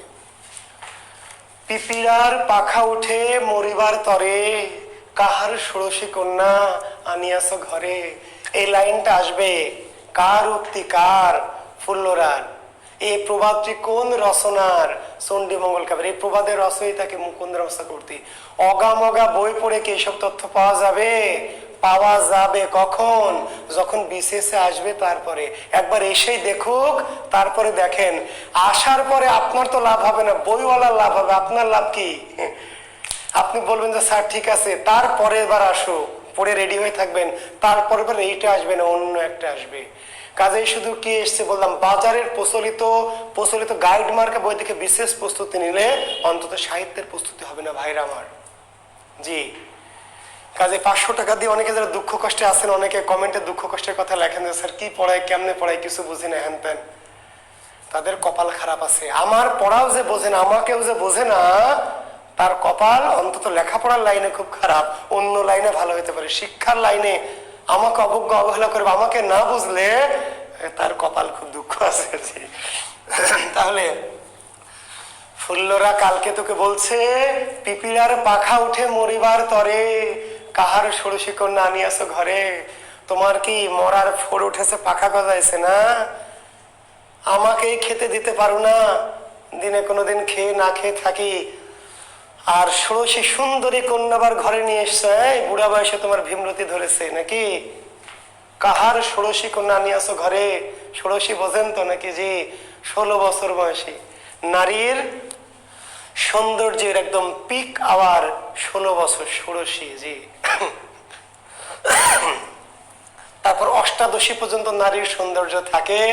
অষ্টাদশীর পরে নারীর সৌন্দর্য আস্তে আস্তে কি কমে যায়। এটা আমার কথা না, আমাকে গালি দিয়ে না মেয়েরা আবার। জি, এটা হলো শাস্ত্রের কথা, শাস্ত্র। জি, ষোড়শী মেয়েরা পিক, সৌন্দর্যের, লাবণ্যের, কৌমার্যের, জি পিক ষোড়শী। ষোড়শীর পরে কিছুদিন অবস্থাটা থাকবে 19 অষ্টাদশী পর্যন্ত। অষ্টাদশীর পরে নারীর সৌন্দর্য আস্তে আস্তে কি নিচের দিকে চলে যায়। তো বলছে, কাহার ষোড়শী কন্যা আনিয়াছ ঘরে, কাহার ষোড়শী কন্যা আনিয়াছ ঘরে। কালকে তো আর বোঝে না, বলে কি, এই মহিলা মাথা খারাপ হয়েছে, আমার নামে কলঙ্ক দেওয়া, তাই না? আমার বউ যদি আমার নামে খারাপ কথা, মাথা ঠিক থাকবে? হ্যাঁ, যে আমি এত ভালো ছেলে, হ্যাঁ, আমার নামে আজে বাজে কথা হলে বেয়াদ দেবো, তুমি চিনো আমাকে? হ্যাঁ, আমি কখনো কোন দিকে তাকাই না, এক আধবার তাকাইতে পারি, তাই না? যে আলহামদুলিল্লাহ বলি, তাও তাকাইলে 2 বার তো আর তাকাই না। তো কালকে তো রেগে গেল। কালকে ফুল্লরা বলছো, তুমি বোঝো না, নেকা শাস্তেছো, বোঝো না? বোঝাচ্ছি, চলো। কালকে চল দেখি আজকে তোর সোয়ারে কিলে ভাঙিব, তোর সোয়ার বলছে, 1 কিল মেরে তোর সোয়াল ভেঙে দিব। কালকে তো রেগে গিয়ে ফুল্লারকে বলছে, কিলে ভাঙিব সোয়ার, এমন কিল মারবো আমার নামে এসব আজে বাজে কথা বলা, তোর 1 কিলে তোর সোয়াল ভেঙে দিব, চল। এইবার দুজনে চলে গেল। এবার বাড়িতে গিয়ে কালকে তোর তো মাথায় নষ্ট, অপূর্ব অপরূপ সুন্দর একটি মেয়ে তার ঘরের বারান্দায় পীড়ায় বসে আছে। রাখতে রাখতে গেছে, কিন্তু এত সুন্দরী মেয়েকে দেখে কে রাগ থাকে? বলছে, এক্সকিউজ মি আপু। না রে ভাই, এক্সকিউজ মি আপু এভাবে বলেন, আমি একটু মজা করছি। আপনারা তো মজা বোঝেন না। অনেকে আছে প্রচন্ড ধার্মিক। গতদিন একজন আমাকে মেসেজে নক করেছে, স্যার আপনি আজে বাজে কথা বলেন, ধর্ম নিয়ে আজে বাজে, আমি মজা করছি। জি, আমি জানি সে বেয়াদব টাইপের লোক বলে করেছে। তো অনেকে কট্টর হিন্দু, কট্টর ইসলাম যেমন আছেন কট্টর গোড়া, অযথাই সবকিছুতে ধর্ম টানে। এই কট্টর গোড়া হিন্দু আছে, অযথাই সবকিছু ধর্ম টানে। আমি ধর্ম পড়াচ্ছি না, আবার বলছি আমি পড়াচ্ছি সাহিত্য, বাংলা সাহিত্য, চণ্ডীমঙ্গল কাব্য। হিন্দু ধর্মে চণ্ডীমঙ্গল নয়। জি, তো যাই হোক, চণ্ডী তাকে বললো যে আপনি কেন এখানে এসেছেন, কি চান? কি চাই মানে, তুমি তো আমাকে কাঁধে করে নিয়ে আসলা, কাঁধে করে ঘাড়ি করে নিয়ে আসলা, আবার এখন বলছে কি চাও মানে? কালকে বলছে আমি তোমাকে কাঁধে করে নিয়ে আসলাম মানে, কখন নিয়ে আসলাম? আমি কাঁধে করে তোমাকে আনতে যাবো কেন? আচ্ছা, কাঁধে করে নিয়ে আসলো, ধরে বেঁধে আমাকে একবার বেঁধে জোর করে ধরে কাঁধে করে নিয়ে এসছে। বলেন, বউয়ের সামনে কোনো সুন্দরী মেয়ে যদি এই কথা বলে যে তুমি আমাকে ধরে বেঁধে কাঁধে করে জোর করে নিয়ে এসছো, মেজাজ ঠিক থাকবে? কালকে তো রেগে গেল, আবার রাগ সামাল দিল, বললো দেখো তুমি নিশ্চয় কোনো কুলের, তোমার চেহারা দেখে বুঝতে পারছি তুমি কুলের বধূ, কুলের বউ, নিশ্চয় কোনো রাগারাগি করে ঝগড়াঝাটি করে এসছে। তো ঠিক আছে, যাই হোক, চলো আমি ফুল্লরাকে সাথে নিয়ে তোমাকে বাড়িতে পৌঁছে দিয়ে আসি। সন্ধ্যা লেগে যাচ্ছে, বিকাল পার হয়ে সন্ধ্যা লেগে যাচ্ছে, সারাদিন বাইরে আসো আসো, সন্ধ্যা যদি পার হয়ে যায়, রাত লেগে যায়, তাহলে কলঙ্ক লাগবে, এই কলঙ্ক আর মুছবে না।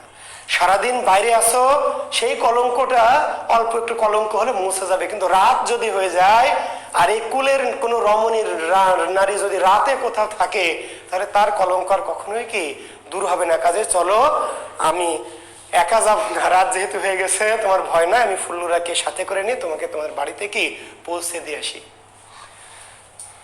বলছে যে না, আমি যাব না, তুমি আমাকে আনলা কেন, আমাকে যেহেতু এনেছো, কাজে আমি থাকবো, আমি যাবো না। এইবার কালকে তোর কোমরে ছিল তীর বাঁধা, শিকারীদের কোমরে তীর বাঁধা থাকে, তীর গোজানো থাকে। এইবার তীর বের করছে, তো বেরে শয়তানি রামজাদি, এইবার বের করে ছোট বল্লম, ছোট সাইজের বল্লম বের করে শয়তানি কথা করে যেই মারতে গেছে, ওই সুন্দরী মেয়ে, তখন সুন্দরী মেয়ে থেকে কি দেবী মূর্তি, চণ্ডী রূপ, চণ্ডীর সমূর্তি ধারণ করেছে। দেবী আসলে সুন্দরী মেয়ে রূপে ছিল, যখন কালকে তো তাকে ছোট বল্লম দিয়ে তাকে আঘাত করতে গেছে, তবে রে শয়তানি দুশ্চরিত্রা কোথাকার, তখন দেবী তার সমূর্তি চণ্ডী রূপ ধারণ করেছে। এবার মারতে গেছে, চণ্ডী রূপ যেই ধারণ করেছে, আর হাতের বল্লম কি, এইবার কালকে তো দেবীর পায়ে সাষ্টাঙ্গে পড়ে গেছে, সাষ্টাঙ্গে, যে মা আমি তোমাকে চিনতে পারিনি, মা বুঝতে পারিনি, আমাকে ক্ষমা করে দাও, তুমি আমাদের বাড়িতে এসেছো, এটা আমি বিশ্বাস করবো কেমনে বলো, তুমি যে আসবে আমার ঘরে, এটা তো আমি কখনো ভাবিনি, স্বপ্নেও ভাবিনি, কেমন করে বুঝবো যে তুমি এখানে আসবে, মা আমাকে ক্ষমা করে দাও। তো দেবী বললো যে ঠিক আছে, সমস্যা নেই, এখন আমি তোকে আসার, আমি তো ইচ্ছা করে তোর কাছে এসেছি। আরেকটা জিনিস মনে রাখেন যে দেবীরা কখনো ছোট লোকের ঘরে যায় না। আমরা কত দেবীরা কার ঘরে যায়, পূজা প্রচারের জন্য কার ঘরে যায়, জমিদার, রাজা, বাদশাহ, সম্ভ্রান্তদের ঘরে। এই যে বেদ শিকার, যে পশু শিকার করে, তার বাড়ির ত্রিসীমানা, হিন্দু যারা আছেন ছেলেমেয়েরা নিশ্চয় জানেন, যে পশু শিকার করে, গো হত্যা করে, পশু পাখি হত্যা করে, তার বাড়ির আশপাশে তো দেবী যায় না। আর কিন্তু পশু পাখির দেবী আরোই যাওয়ার কথা না। তো কাজেই ঈশ্বর কোথায় থাকেন, ভদ্রপল্লীতে। মানিক বন্দ্যোপাধ্যায় তো কম দুঃখ বলেন, ঈশ্বর থাকেন ওই ভদ্রপল্লীতে, এখানে তাহাকে খুঁজিয়া পাওয়া যাইবে না। আসলে দেবদেবীরা যদি আসেন, মানুষের কাছে আসেন, ছোট লোকদের কাছে আসেন না, কাদের কাছে যান, বড় লোকদের কাছে। বোঝেন, লটারিতে টিকিট কাটলে গরিব পুরস্কার পায় না, লটারির টিকিট পায় কে, পুরস্কার পায় কে, যে বড় লোক সে। দেখুন অনুষ্ঠানে গেছেন, দেখুন প্রধান অতিথি বয় যারা বড় বড় লোকজন, তারাও পুরস্কার পাচ্ছে, আপনি পাচ্ছেন না। সব ঈশ্বরের লীলা, ঈশ্বর থাকেন কি ভদ্রপল্লীতে। যাই হোক, কালকে তো বললো যে মা তুমি যে আমার এই চন্ডালের ঘরে আসবা, বেদের ঘরে আসবা, এটা তো আমি কখনো কল্পনায় ভাবিনি, আমি কেমন করে বুঝবো। আমি তো বললো যে না, আমি তো আসলে ইচ্ছা করে এসেছি। কেন মা? তখন বললো যে আমি তোর মধ্যে দিয়ে পূজা প্রচার করতে চাই, পূজা প্রচার করতে চাই। তা আমার মধ্যে দিয়ে পূজা প্রচার করবে, আমার পূজা, আমার কথা মানুষ শুনবে কেন, শুনবে মানুষ রাজার কথা, আমার বলছে না, তোকে আমি রাজা বানাবো। এবার চণ্ডী দেবী কালকে তোকে একটি মানিক আংটি দিলেন, মানিক অঙ্গুরীয়, মানিক, একটি মানিক অঙ্গুরীয় দিলেন, আর দিলেন 7 ঘড়া সোনার মোহর।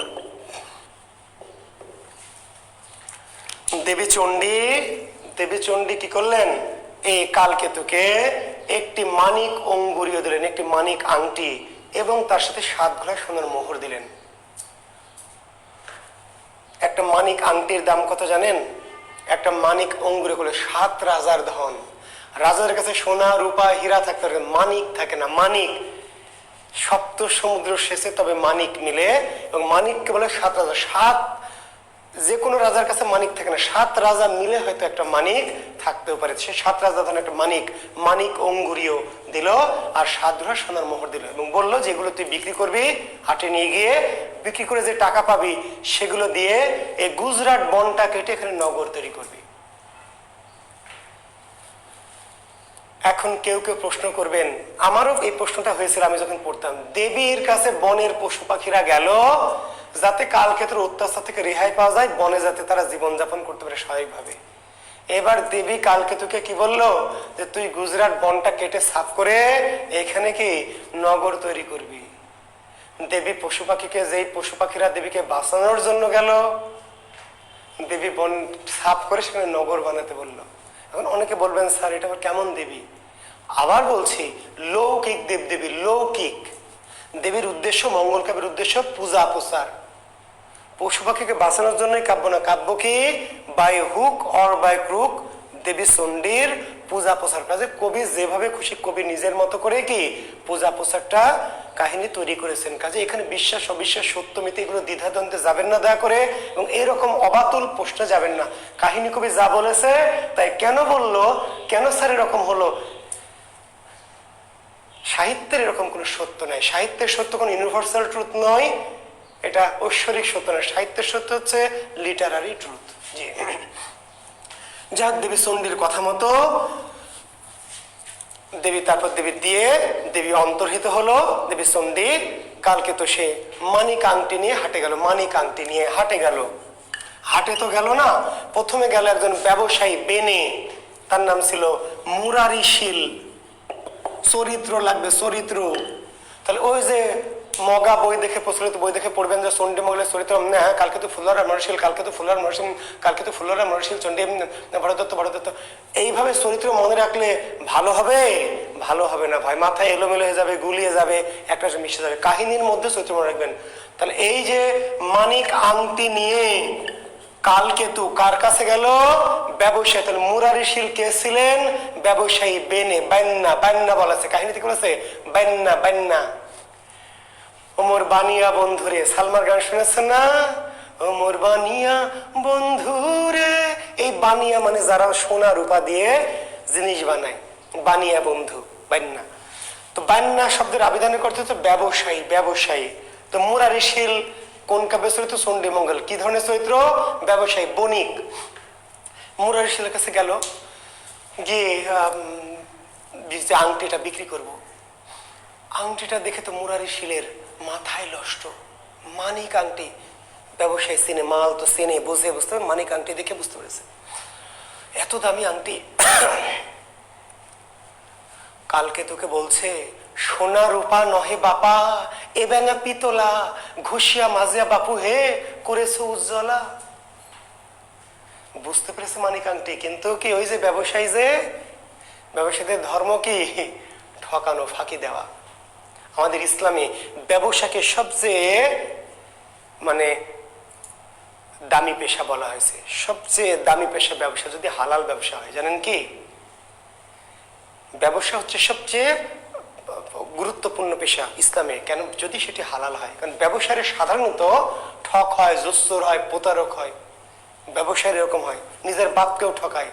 আমি দোকানে জামা কিনতে গেছি, পাঞ্জাবি কিনতে, বলছে স্যার আপনি এসছেন তাই আর দাম চাওয়া যায়? বলেন স্যার আপনি তো ভালো মানুষ, আপনাকে চিনি তো স্যার। আমি এই পাঞ্জাবি বাইরে আমরা 2500 3000 টাকা দিয়ে বিক্রি করি, আপনার কাছ থেকে 1500 টাকার বেশি কখনোই নেবেন। আচ্ছা যান স্যার, 1500 টাকা না, আপনি 1200 টাকা দেন তো স্যার। যান, থাক গা, লাভ হয় স্যারের কাছ থেকে লাভ করিস না, থাক, এটা এমনি কেনা দামে দিই। আপনি যাবেন, আপনাকে বলবে আরে ভাই আপনি ছাত্র মানুষ, আপনার কাছ থেকে বেশি চাই কি মার খাবো? বলেন ছাত্র, আপনি টাকা পয়সা পাবেন কই? ছাত্র মানুষ, এটা শখ করছেন পাঞ্জাবি কিনবেন। আচ্ছা যান, 2000 2500 টাকা দিতে হবে না। এগুলো এসব টিচার মিসার যখন আসবে আপনাদের ছাড়টার, এগুলো আমরা 2500 টাকা রাখি, আপনার কাছ থেকে 1500 রাখবো। দেখতো কত দাম, কত কেনা, কত? বলছে 1350 টাকা। বলছে আচ্ছা থাক, আপনি 1350 না, আপনি 1300 টাকা দেন ভাই, নিয়ে যান, কাউকে বলিয়েন না, এটা আপনাকে দিলাম। ওর বাপও যদি যায়, বউ যদি যায়, একই কথা বলবে। বাপকে বলবে যে ভাই শুধু আপনার জন্য এই রেট রাখছে, অন্য কাউকে আর দিব না। ব্যবসায়ীরা সাধারণত, আবার বলছি সাধারণত, এই জন্য আমাদের ধরুন ব্যবসায়ীদেরকে খুব সম্মান দেওয়া হয়েছে, যদি সেটি ভালো ব্যবসায়ী হয়, সৎ ব্যবসায়ী। তো মুরারিশীল কালকে তোকে বলছে সোনা রূপা নহে বাপা, বাপু ভাইস্তা, সোনা রূপা নহে বাপা, এ ব্যাঙা পিতলা, এ ব্যাঙা পিতল। এটা কম দামি পিতল, পিতল সোনার মতো একটু দেখবেন কালার, কাঁসা পিতল। ঘষিয়া মাজে বাপু হে করেছে উজ্জ্বল, তুমি এত চালাক, ঘষে মেজে একটু চকচকা করে আমার কাছে নিয়ে এসছো। আচ্ছা যাক, নিয়ে যখন এসছো তুমি ভ্যাস্তা মানুষ তাই না, নিয়ে এসছো সোনার পানা, পিতল তো এসছো যখন, গরিব মানুষ তুমি এসছো আমার কাছে। আচ্ছা তুমি ইয়ে করো, ওই 250 খুদ নাও, 250 খুদ খুদ। কালকে তো বলছে না না এটা তো হবে না, কালকে তো মনে মনে ভাবছে এটা দেবী দিল, দেবী কি ফাঁকি মারলো নাকি, না এটা তো হওয়ার কথা না। বলছে না থাক তাহলে আমি বিক্রি করব না, কালকে ফুল মুরারি শিল তো দেখলো যে। বলছে আচ্ছা ভ্যাস্তা তুমি আচ্ছা 250 না, 400 দিলাম না, দাও। বলছে না আমি পাশে একটু দেখি, অন্যরা কি দাম বলে তারপর দিব।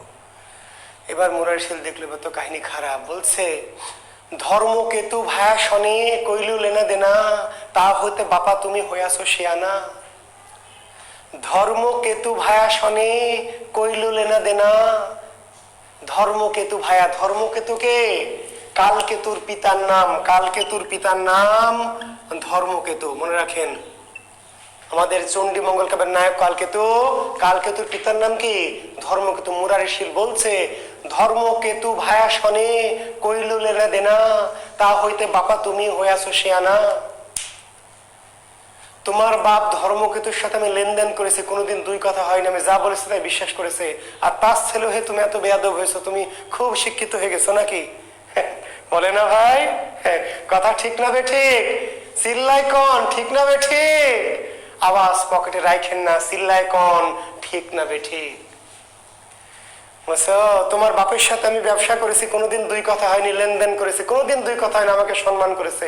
আমি যা বলে, তুমি খুব একবার শিক্ষিত, খুব একবার হয়েছো নাকি? ওই 12 ক্লাস পড়ে বিশ্ববিদ্যালয়ে পড়ো বলে খুব নিজেকে মনে করছো নাকি? হ্যাঁ, বেয়াদব হয়েছো তুমি। তোমার বাপ আমার মুখে কোনোদিন কথা বলেনি। বলছে মুরারি শিল ধর্মকেতু ভাষণে কইলু লেনা দেনা, তা হইতে বাপা তুমি হয়েছো শিয়ানা। তুমি আবার তার চেয়ে আবার শিয়ানা হয়েছো বেশি নাকি? কালকে তো বলছেন না আমাকে যাই বলেন আমি এটা দেখবো, পাশের বাড়িতে গিয়ে একটু দেখি, পাশের অন্য কারো কাছে গিয়ে একটু দেখি, যদি বলে কি বলে। এর মধ্যে মুরারি শিলকে দেবী, ওই যে চণ্ডী দেবী স্বপ্নে দেখলো, দৈব আদেশ দিল, দৈব আদেশ। দেবী চণ্ডী মুরারি শিলকে স্বপ্নে দৈব আদেশ দেখালো, দৈববাণী তাকে দেখালো যে কালকে তো আমার ভক্ত, ওকে ফাঁকি দেবে না, উচিত মূল্যে আংটি, মানিক আংটি কিনে নাও। দেবী চণ্ডী এসে মুরারি শিলকে স্বপ্ন দৈব বানিয়ে এসে বলে গেল যে তুমি উচিত মূল্যে, কালকে তো আমার ভক্ত তার কাছে উচিত মূল্যে। এবার মুরারি শিল কালকে দেখলে বলছে যে বাবা তোমার সাথে আমি এতক্ষণ মজা করছিলাম, রঙ্গ করছিলাম, রঙ্গ। আসলে আমি একটু মজা করছিলাম, তুমি ভাস্তা হও, চাচা ভাস্তা, একটু আসলে তোমার সাথে একটু মজা করছিলাম। আসলে ওটার দাম 7 কোটি টঙ্কা। মানে কান্তির দাম কত? 7 কোটি টঙ্কা। এই টঙ্কা থেকে ধনী পরিবর্তন হয়েছে কি টাকা। বুঝেন, এই যে টাকা বলি, টাকা, এই প্রাচীনকালে টাকার নাম ছিল টঙ্কা, টঙ্কা। এই টঙ্কা থেকে ধনী পড়ে, টঙ্কা থেকে টাকা, তারপরে টাকা। এখন একটু তো টাকা, টাকা 10 টাকা দাও, 5 টাকা দাও, টাকা দাও, টাকা। ছোট বাচ্চারা বলেন টাকা, টাকা, তুতলা, টাকা দাও, টাকা। আসলে এই টাকারই আদি রূপ বাংলা ছিল কি টঙ্কা, টঙ্কা। এই টঙ্কা থেকে টাকা, তারপরে কি টাকা। তাহলে মানিক আংটির দাম কত? 7 কোটি টঙ্কা। এবং আজকের দিনে 2021 সালের 7 কোটি না, ওই 1500-1600 সালের 7 কোটি। মানে আজকের দিনের অন্তত কি, যেই যুগে 3 টাকা একটা আস্ত গরু পাওয়া যেত, 1 টাকা 8 মণ চাল পাওয়া যেত, বুঝতে পারলেন, 8 সের ঘি পাওয়া যেত, সেই যুগের 7 কোটি টঙ্কা। মানে আজকের দিনের কয়েকটি পদ্মা সেতু তৈরি করা যাবে। যাই হোক, 7 কোটি টঙ্কা দিয়ে এত টাকা নিবে কি করে, এত টাকা কি করে নিবে? এবার বাড়ি গেল, গিয়ে 12-13টা মহিষের গাড়ি নিয়ে আসলো। এই মহিষের গাড়িতে করে এই 7 কোটি টঙ্কা নিয়ে চলে গেল হাটে, শহরের বাজারে গেল, গিয়ে জিনিসপত্র কিনে নিয়ে এলো। নিয়ে এসে ওই গুজরাট বন কেটে কাঠুরিয়া লাগাই দেওয়া হলো, করাতি তারা বন কাঠ কেটে বিশাল নগর তৈরি হলো, গুজরাট নগর তৈরি হলো। কি গুজরাট নগর, গুজরাট বন কেটে তৈরি হলো গুজরাট নগর। এখানে মন্দির হলো, গির্জা হলো, উপাসনায় হলো, রাজপ্রাসাদ হলো, হাতিশালা, ঘোড়াশালা, সব আলাদা আলাদা বাড়ি ঘর তৈরি করে দেওয়া হলো, পানি টানি সব ব্যবস্থা, বিশাল একটা নগর, সুন্দর একটু সুরম্য নগর গুজরাট। ভারতের যারা আছেন এই সেই গুজরাট, রাম মন্দিরের কথা যেখানে বলা হচ্ছে, আবার বলছে ডোন্ট টেক ইট ধর্ম ওয়াইজ। আমি তথ্যের জন্য বলছি, এই সেই গুজরাট যেটা নিয়ে যে আমরা নরেন্দ্র মোদীকে কসাই বলছি বা ইত্যাদি ইত্যাদি, যে হিন্দু মুসলিম দাঙ্গা, ওরা বলছে আমাদের ছিল, পরে মুসলমানরা মোগলরা সেটা ভেঙে টেঙে দিয়েছে। যাই হোক, এখন এগুলো কাহিনী, ইতিহাস তো নয়। ইতিহাস ইতিহাসের ধারে চলবে, যারা ঐতিহাসিক তারা এগুলো খুঁজে বের করবে। এগুলো খোঁজার দায়িত্ব আমার না ভাই, আমার দায়িত্ব হচ্ছে মুকুন্দরাম চক্রবর্তী যা লিখেছে সেটা জানানো। মুকুন্দরাম চক্রবর্তী যা লিখেছে জানানো, বুঝেন নাই? আমি বানিয়ে তো বলবো না, ইতিহাস কি, যেটা ইতিহাস পড়াবে সে জানবে। আমি পড়াচ্ছি চণ্ডী মঙ্গল কাব্যে মুকুন্দরাম চক্রবর্তী যা বলেছে তাই। তো গুজরাটের নগর তৈরি হলো, বিশাল নগর, গুজরাট নগর। জি, এখন গুজরাটের তো মানুষ নাই, নতুন একটা নগর, মানুষ কোথা থেকে আসবে? মানুষ আর লাগবে না, মানুষ আসবে কি করে? মানুষ তো আসে না, নগর তো হলো, রাজাও হলো, কালকে তো রাজা রানী ফুল্লরা, মানুষ কই, জনগণ কই? ঘোষণা দেওয়া হলো যারা যারা আসবে এখানে ফ্রি থাকতে পারবে, থাকার জায়গা ফ্রি, খাওয়া দাওয়া দেওয়া হবে, লাঙ্গল গরু দেওয়া হবে।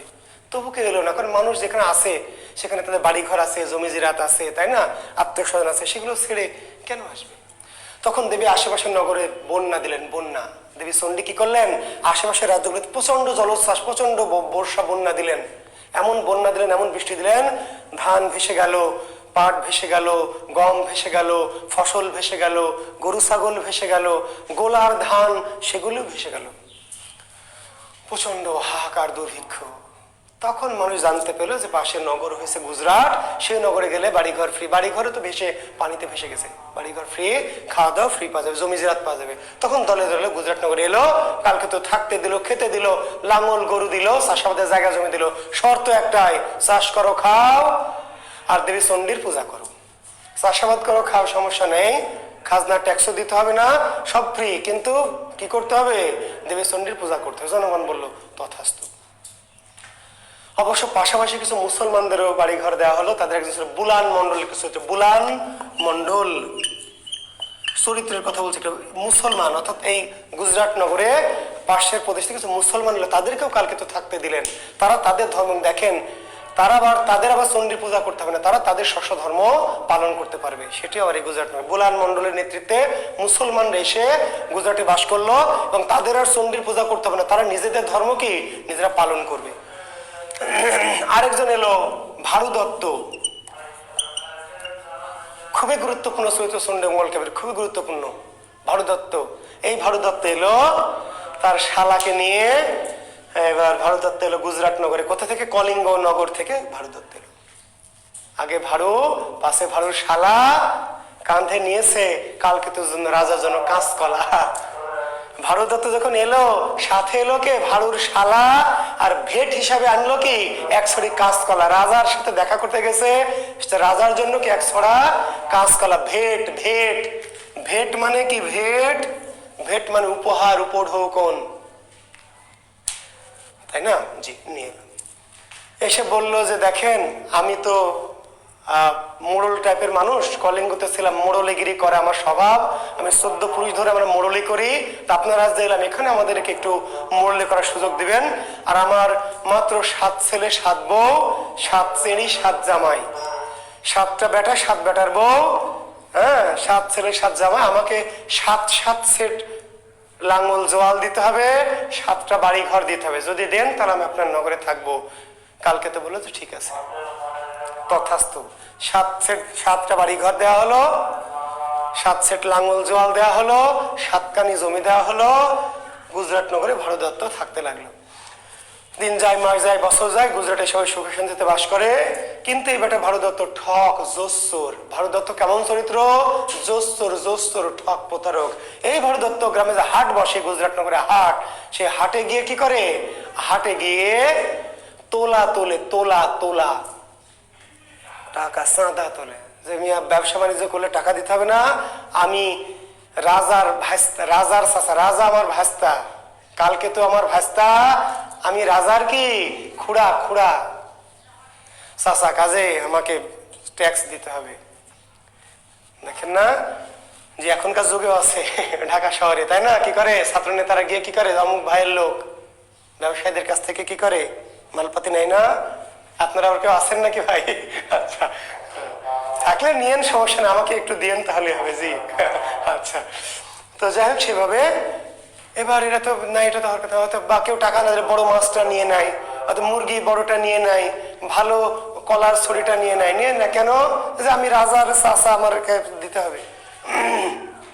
এইভাবে কি করে নিয়ে নেয়। নিয়ে এইভাবে কথা আস্তে আস্তে চলে গেল কার কানে? রাজার কানে, কালকেতুর কানে। কালকেতু খুবই ক্রুদ্ধ হলো, ক্ষুব্ধ হলো এবং ভারতকে রাজ্য থেকে বের করে দিল। বেটা বেয়াদব, তোমাকে থাকতে দিলাম, খেতে দিলাম, জমি জায়গা, তুমি এগুলো ভণ্ডামি করছো। এবার তাকে রাজ্যকে বের করে দিল। ভারতদত্ত চলে গেল কোথায়? রেগে গেল, বলে গেল যে দেখেছি কালকে তো তোমার ঠাকুর আলী, তুমি কি ছিলে, তুমি কি করতে? তুমি যে বনে বনে পশু শিকার করতে, আর তোমার ফুল্লরা খাবারের অভাবে এর ওর বাড়িতে ক্ষুদ্ধার করতে, তো আমি জানি তুমি কেমন রাজা, আমার জানা আছে। তুমি আমার মতো এরকম সম্রাটকে অপমান করলে আমি তোমার, দেখো তোমাকে কি করি, তোমার 12টা বাজাচ্ছে। হ্যাঁ, তুমি আমাকে কাকে লেড়েছো, রাজের লোকাল ভাষা মামুর বুঠা, কাকে লেড়েছিস, জুয়েল কিবরিয়াকে লেড়েছিস, মামুর বুঠা চিনিস বে আমাকে? ভারতদত্ত বলে গেল আমাকে লেড়েছিস, তোকে আমি, তোর রাজত্ব আমি দূর করছি। এবার চলে গেল কলিঙ্গ রাজার দরবারে। ভারতদত্ত কোথায় গেল? কলিঙ্গ রাজা, প্রচন্ড দুর্দান্ত প্রতাপশালী, প্রভাবশালী, ক্ষমতাশালী পাশের রাজার নাম কি? কলিঙ্গ রাজ। দুর্দান্ত প্রতাপশালী প্রচন্ড কলিঙ্গ রাজ, তার কাছে গেল ভারতদত্ত। গিয়ে তাকে উপঢৌকন দিল কাঁচকলা, সাথে আছে ভালুর শালা। ভালুর সাথে সবসময় থাকে কে? ভালুর শালা, আর কাঁধে থাকে একসাথে কাঁচকলা, যাকে যায় তাকে দেয়। উপহার দিল, বললো যে হুজুর, আপনি যে কলিঙ্গের রাজা, আর এই যে একজন আপনার যে বন, গুজরাট বনে বন কেটে একটা বেটা বেয়াদব শিকারী পুরো বন কেটে সাফ করে রাজ্য বানিয়েছে, আপনাকে রাজা বলে মানে না, আপনাকে গালি দেয়, খারাপ কথা বলে, তুচ্ছ তাচ্ছিল্য করে, আপনি এগুলো কিছুই জানেন না, আপনার কি একটা অবস্থা বলেন, আপনার রাজ্যে এই অবস্থা করেছে। রাজা বলছে তাই নাকি? বলিস কি? আমার রাজ্যে বন কেটে আরেক রাজ্য বানিয়েছে, সত্যি নাকি? পেয়াদাদের আদেশ করে যা তো দেখে আয়। পেয়াদা বলছে না হুজুর, আমি তো 7-8 দিন আগেও গেছি, এরকম কিছু ছিল না। যা দেখে আয়, নাহলে এই বেটা ভারতদত্তের গলা কাটবো, বেটা বেয়াদব আর মিথ্যা কথা বলে। এবার দূত গিয়ে দেখেছে, ওরে আল্লাহ, তাই তো, ও ভগবান, তাই তো, এই বন ছিল কয়েকদিন আগে, আসলে দেবীর কৃপায় দ্রুত 7 দিনের মধ্যে বিশাল নগর অটোমেটিক তৈরি হয়ে গেছে। এবার রাজা তার অনুচরদের, তার সৈন্যদের ঠেঙাতে শুরু করলেন এবং ভারতদত্তকে উপহার দিলেন, মালা টালা দিলেন, যে যাক তুমি ভালো খবর দিয়েছে, এবং কালকে তোকে ধরতে আনতে লোক পাঠালেন, যা বেটাকে ধরে নিয়ে আয়।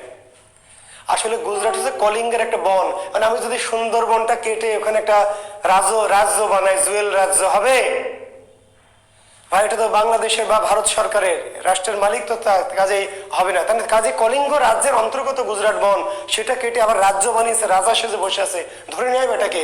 ধরতে পাঠানো হলো, 200 সৈন্য পাঠানো হলো, ধরতে গেল যে কালকে থেকে ধরে নেওয়া হয়, কিন্তু বুঝেনি তো কালকেতে তো হিরো বাহুবলী, 200 সৈন্য কালকেতুর কাছে কি কিছুই না। 2-4টা এমন ঘুষি মারলো, সব উড়ে উড়ে কি, কিংবা অনন্ত জলিল টাইপের আর কি, সব 2-4টা ঘুষিতে সব উড়ে চলে গেল। এইবার রাজা আরো ক্রুদ্ধ হলো, বিশাল বাহিনী সেনাপতি দিয়ে বিশাল যুদ্ধে পাঠাচ্ছে বেটা, বিশাল যুদ্ধে উঠল, যুদ্ধের ঘোষণা দিল যে কালকেতুর যুদ্ধ। তার যত বাহিনী ছিল সমস্ত বাহিনী কালকেতুর বিরুদ্ধে যুদ্ধ পাঠালো। ভারতদত্ত চলে গেল কালকেতুর বউ ফুল্লরার কাছে, কারণ ভারতদত্ত জানতো যে এই বেটা কালকেতুর অসীম ক্ষমতা আছে, কাজে বলা যায় না এই বিশাল বাহিনীকে পরাজিত করে দিতে পারে, কাজে থেকে ছলে বলে কৌশলে কিছু একটা করতে হবে। এবং যুদ্ধ শুরু হলে কালকেতু প্রচন্ড বিক্রমে যুদ্ধ করে যাচ্ছিল এবং প্রায় কলিঙ্গের সৈন্যরা হারা হারা ভাব। পলাশির প্রান্তরে মির্জাফর যে কাজটি করেছিল জানেন কি? যখন ইংরেজ সৈন্যরা হেরে যাচ্ছে তখন বললো যে মহারাজ, সৈন্যরা খুব ক্লান্ত হয়ে পড়েছে, আজকে আর যুদ্ধ করবো না, যুদ্ধ একটু বন্ধের আদেশ দেন। মির্জাফর বেটা যুদ্ধ তো করেনি, মোহনলাল মীরমদন সাফরেরা যুদ্ধ করছে, করে ইংরেজ সৈন্যদের প্রায় পরাজিতের দ্বারপ্রান্তে নিয়ে এসছে। মির্জাফর দেখলো তো অবস্থা খারাপ, এবার নবাবকে গিয়ে বললো, আরে বেটা পুতুল নবাব, অজ্ঞ মূর্খ নবাব সিরাজউদ্দৌলা মির্জাফরের কথা বিশ্বাস করে যুদ্ধ বন্ধের ঘোষণা দিয়ে দিল। জানেন, ইতিহাস জানেন যে তখন যুদ্ধ সৈন্যরা যখন বিশ্রাম নিচ্ছিল, এই ফাঁকে তখন আবার ইংরেজ সৈন্যরা কি করলো, পুনরায় আক্রমণ করলো। ভারতদত্ত গেল কালকেতুর স্ত্রী ফুল্লরার কাছে গিয়ে বলছে যে দেখো, ফুল্লরাকে বলছে দেখো, আমি তোমাদের ভালো চাই, ভালোর জন্য এসেছি। এই যে কলিঙ্গ রাজার বিশাল বাহিনী, এই বাহিনীর সাথে কালকেতু যুদ্ধ করে কখনোই পারবে না, নিশ্চিত মৃত্যু। বিশাল রাজার এত বিশাল লক্ষ লক্ষ সৈন্য, তার সাথে কালকেতুর সৈন্য সামন্ত ওনার শুধু দেখা পারবে? কালকেতুর গোয়ার তুমি বন্ধ করতে বলো, তুমি বুদ্ধিমান মেয়ে, তুমি তো বোঝো, ওকে থামাও। যুদ্ধ যদি থামাও, যদি অন্তত রাজার কাছে যদি একটু স্বীকার করে, বা তাহলে কি করবে, রাজাকে বলে টলে আমি অন্তত প্রাণ ভিক্ষাটা নেওয়াতে পারবো। আর যুদ্ধ করে তাহলে তো জীবন কিন্তু যাবে, তোমার স্বামীর জীবন কিন্তু নিশ্চিত যাবে। কাজে স্বামীর জীবন বাঁচাতে চাইলে স্বামীকে থামাও, থামিয়ে কি করো, বর্ষতা স্বীকার করতে বলো কলিঙ্গ রাজার কাছে, আমি বলে টলে রাজার কাছ থেকে মাফ চাই দেবো, অন্তত জীবনটা বাঁচবে। মেয়ে মানুষ, বুঝতে পারলেন, মেয়ে মানুষ বুদ্ধি কম না, স্বামীর প্রতি ভালোবাসা এত বেশি প্রচন্ড থাকে যে স্বামীর অমঙ্গল আশঙ্কায় যে কোনো কিছুই কি করে।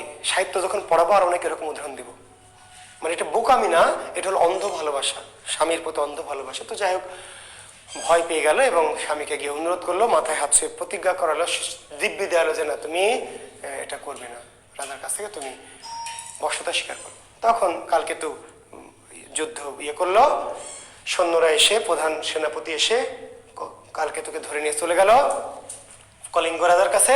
কলিঙ্গ রাজা ক্ষিপ্ত হয়ে রেগে মেগে হাত পা বেঁধে কি অন্ধকার কারাগারে বন্দি করে তার বুকের উপর পাথর চাপা দিয়ে রেখে দিল, যে বেটা বেয়াদব, তোর এই দেবী বাঁধ দিয়েছে তো কত কিছু, তো দেবী দেখি, তোর দেবীর কত ক্ষমতা। যখন কালকেতু বলে যাচ্ছে আমি কিছুই করি, আমাকে দিয়ে সব দেবী করিয়েছে, সবাই হাসলো যে হ্যাঁ বেটা, তোর মতো ছোট লোক, তোর মতো শিকারী, তার কাছে আবার দেবী সেগুলো করাবে, বেটা ভণ্ডামি করে জায়গায় পাস না, তোর কাছে কেন দেবী আসবে, আচ্ছা তোর দেবী কেমন দেখি। এবার হাত পা বেঁধে শিকল দিয়ে বুকের উপর বিশাল পাথর কোনো চাপা দিয়ে অন্ধকার কারাগারে বন্দি করে রাখলো, যে তোর দেবী এসে তোকে বাঁচাক, দেখি তোর দেবী কেমন তোর। তো যাই হোক, সত্যি দেবী অলক্ষে কলিঙ্গ রাজের শিউরে এসে দেখা দিল, স্বপ্নাদেশ দিল, দৈববাণী দিল, কলিঙ্গরাজকে বলে দিল যে কালকেতু আমার ভক্ত, কালকেতুকে এক্ষুনি গিয়ে কি কর, মুক্ত কর, মুক্ত করে, মুক্তই শুধু না, তাকে সুন্দর রাজ পোশাক পরিয়ে ঘোড়ার পিঠে চড়িয়ে তাকে বাড়িতে পৌঁছে দিয়ে আসো, আমার ভক্ত। আর যদি কথার অন্যতা হয় তাহলে কিন্তু, এই বলে দেবে অন্তর্হিত। কলিঙ্গরাজ স্বপ্নাদেশ পেয়ে, দৈবাদেশ পেয়ে কাঁপতে কাঁপতে উঠে তাড়াতাড়ি গিয়ে নিজে সৈন্যদের নিয়ে গিয়ে কালকেতুর বুকের পাথর সরিয়ে দিল, হাত পায়ের বাঁধন খুলে দিল, গোসল করালো, দামি রাজ পোশাক পরালো, মাথায় শিরস্ত্রাণ রাজমুকুট দিল, এবার হাতির পিঠে বসালো, বসে নিজেই পিছনে বসে ছাতা ধরে কালকেতুকে কলিঙ্গ থেকে গুজরাট নগরে পৌঁছে দিল। রাস্তা দিয়ে মানুষ তাকিয়ে দেখে যে ভারতের সবচেয়ে প্রতাপশালী রাষ্ট্রের রাজা কলিঙ্গ রাজ, ভারতের সেই সময়ের সবচেয়ে ক্ষমতাশালী, সবচেয়ে প্রভাবশালী, সবচেয়ে শক্তিধর রাজা কলিঙ্গ রাজ, সে কি করছে, একজনের মাথায় তেল, এ যার মাথায় ছাতা ধরেছে এবার কোন মাল। দুর্ধর্ষ প্রচন্ড প্রতাপশালী কলিঙ্গ রাজা একজনের মাথায় ছাতা ধরে ওকে নিয়ে এগিয়ে দিতে যাচ্ছে, তাহলে ওইটা আবার কোন মাল, কোন মাল? ওটা তো ছিল কালকেতু, শিকারী, ব্যাগ, ছোট লোক, তাহলে এত ক্ষমতা কিভাবে পেল? দেবী চণ্ডীর কৃপায়। তাহলে অতএব প্রমাণিত হয় কি করতে হবে, যে কাহিনীর উদ্দেশ্য এটাই। জনগণ বুঝে গেল দেবী চণ্ডীর পূজা করতে হবে, চণ্ডী যদি খুশি হয় তাহলে অনেক কিছু হতে পারে। কাজে কলিঙ্গ রাজা নিজেও দেবী চণ্ডীর পূজা করতে লাগলো এবং কলিঙ্গ রাজ্যে দেবী চণ্ডীর পূজা প্রচারিত হলো। আর গুজরাটে তো আগে থেকেই ছিল এবং আশেপাশের সকল রাজ্যে চণ্ডী দেবীর পূজা প্রচারিত হলো। অতঃপর তারা সুখে শান্তিতে বাস করতে লাগলো। যখন পূজা প্রচার শেষ হলো তখন সরাসরি ডাইরেক্ট স্বর্গ থেকে কি পুষ্পক রথ নেমে এলো, পুষ্পক রথ। আর এই কালকেতু আসলে কালকেতু না, এই স্বর্গের নীলাম্বর। কালকেতুর প্রকৃত নাম কি? নীলাম্বর। নীলাম্বর ইন্দ্রের পুত্র, দেবতা ইন্দ্রের পুত্র নীলাম্বর। সে স্বর্গ থেকে তাকে কি অভিশাপ করে পৃথিবীতে পাঠানো হয়েছিল এবং একটা মিশন দেওয়া হয়েছিল যে তুমি এটা যদি চণ্ডীর পূজা প্রচার করো তাহলে তোমার পাপ ক্ষয় হবে। আর ওই যে ফুল্লরা, তার স্বর্গের নাম কি ছিল? ছায়া। ছায়া, মনে রাখবেন, আসবে। যে স্বর্গে ওই যে স্বর্গখণ্ড দেবখণ্ড মনে আছে, মঙ্গল কাব্যের খণ্ড, আমি কিন্তু মর্তখণ্ডের কাহিনী বললাম, মর্তখণ্ডের স্বর্গে কালকেতুর নাম কি ছিল? নীলাম্বর, নীলাম্বর। আর ফুল্লরার নাম কি ছিল? ছায়া। নীলাম্বর আর ছায়া, মর্তে সে তাদের নাম হলো কালকেতু আর ফুল্লরা। জি, তো যাই হোক, তারা আবার পুষ্পক রথ নেমে এলো। এই পুষ্পক রথে চড়ে ডাইরেক্ট কালকেতু আবার নীলাম্বর হয়ে ফুলরা ছায়া হয়ে তারা পুষ্পক রথে উঠে আবার একদম ছ করে স্বর্গে চলে গেল। পৃথিবীর মানুষ চণ্ডী দেবীর পূজা করে অতঃপর তারা সুখে শান্তিতে বাস করতে লাগলো। নটে গাছটি মুড়ালো, আমার গল্প ফুরালো। এখন এই চণ্ডী মঙ্গল কাব্যের কাহিনীর দুটি অংশ। চণ্ডী মঙ্গল যে কাব্য বললাম, এই কাব্যের কাহিনীটির দুটি অংশ। একটির নাম হলো আক্ষেটিক বা বেদ খণ্ড, আরেকটির নাম হলো বণিক খণ্ড। চণ্ডী মঙ্গল রাজ্জাক রাজ বিকেলে আমাদের গ্রুপে না, বিকেলে শুধু জাকির বিসিএস এ ক্লাস হবে। জাকির বিসিএস এ ওপেন ক্লাস, বাংলাদেশ পৃথিবীর সকল দেশের মানুষের জন্য ওপেন ক্লাস। সেখানে শিডিউল হচ্ছে আধুনিক যুগের দ্বিতীয় পর্যায়ে। গতদিন যে ক্লাসটা নিয়েছিলাম সেই ক্লাসের বাকি অংশ। গতদিন একটা ক্লাস নিলাম না রাতে, রোজার জন্য তারাবির জন্য তাড়াহুড়া করে শেষ করেছি। সে আধুনিক যুগের দ্বিতীয় অংশটা পড়াবো আজকে 2:30টায়। যদি আপনারা চান সেটিও করতে পারেন, যদিও সেগুলি আপনাদের এই ব্যাচে আবার করানো হবে। ওই ক্লাসের সাথে আবার বলছি, আমাদের গ্রুপের ক্লাসের কোনো সম্পর্ক নাই। ওই ক্লাসগুলি আপনাদের এখানে আবার আমার সিস্টেমেটিক ওয়েতে, আমি তো বলবো না যে জাকির বিসিএস করাইছে আপনাদের করাবো না। আমার এখানে সবকিছু আবার করাবো, জাকির বিসিএস করাবো, সেগুলো আলাদা। আপনারা চাইলে করতে পারেন, নাও করতে পারেন, আপনাদের বিষয়। জি, আধুনিক যুগের দ্বিতীয় পর্যায়ে করাবো বিকেল 2:30টায় থেকে জাকির বিসিএস। আচ্ছা, তো চণ্ডী মঙ্গল কাব্যের কাহিনীর কয়টি অংশ? চণ্ডী মঙ্গল কাব্যের কাহিনীর দুইটি অংশ। দুইটি কি কি? একটা আক্ষেটিক বা বেদ খণ্ড আর একটা বণিক খণ্ড। আক্ষেটিক বা বেদ খণ্ড, আরেকটার নাম কি? বণিক খণ্ড। বণিক, বেদ মানে শিকারী, আক্ষেটিক। তাহলে এই কাহিনীটা আমরা বললাম। এই কাহিনীটাকে আবার কেউ কেউ বলেছে কালকেতু ফুল্লরার কাহিনী। কালকেতু ফুল্লরার কাহিনী। আক্ষেটিক বা বেদ খণ্ডকে আবার কি বলা হয়? কালকেতু ফুল্লরার কাহিনী। আর বণিক খণ্ডকে বলা হয় ধনপতি খুল্লনার কাহিনী। ধনপতি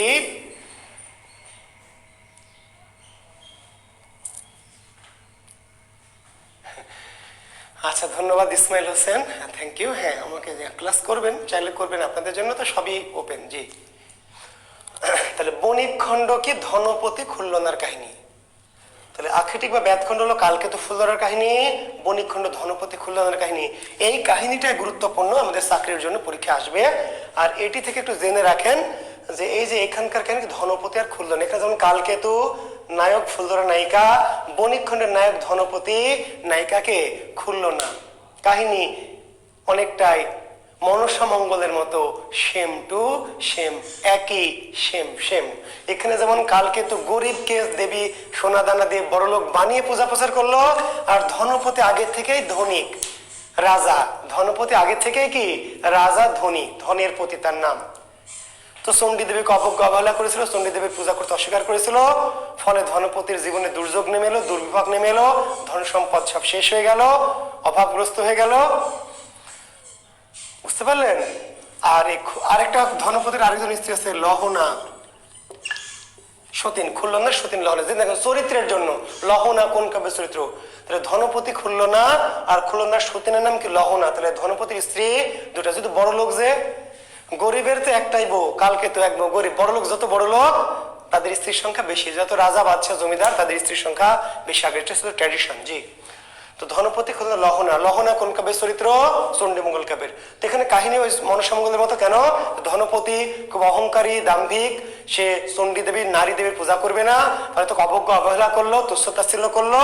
ফলে আমি এই কাহিনীর বিশালে যাচ্ছি না, যেহেতু কম গুরুত্বপূর্ণ, শুধু জিষ্ট বলছি। ফলে ধনপতিকে দেবী কি অভিশাপ দিলেন, ফলে ধনপতি দেবীর অভিশাপে কি তার সবকিছু ধ্বংস হয়ে গেল, সে গরিব হয়ে গেল, তার অবস্থা খুব শোচনীয় হলো।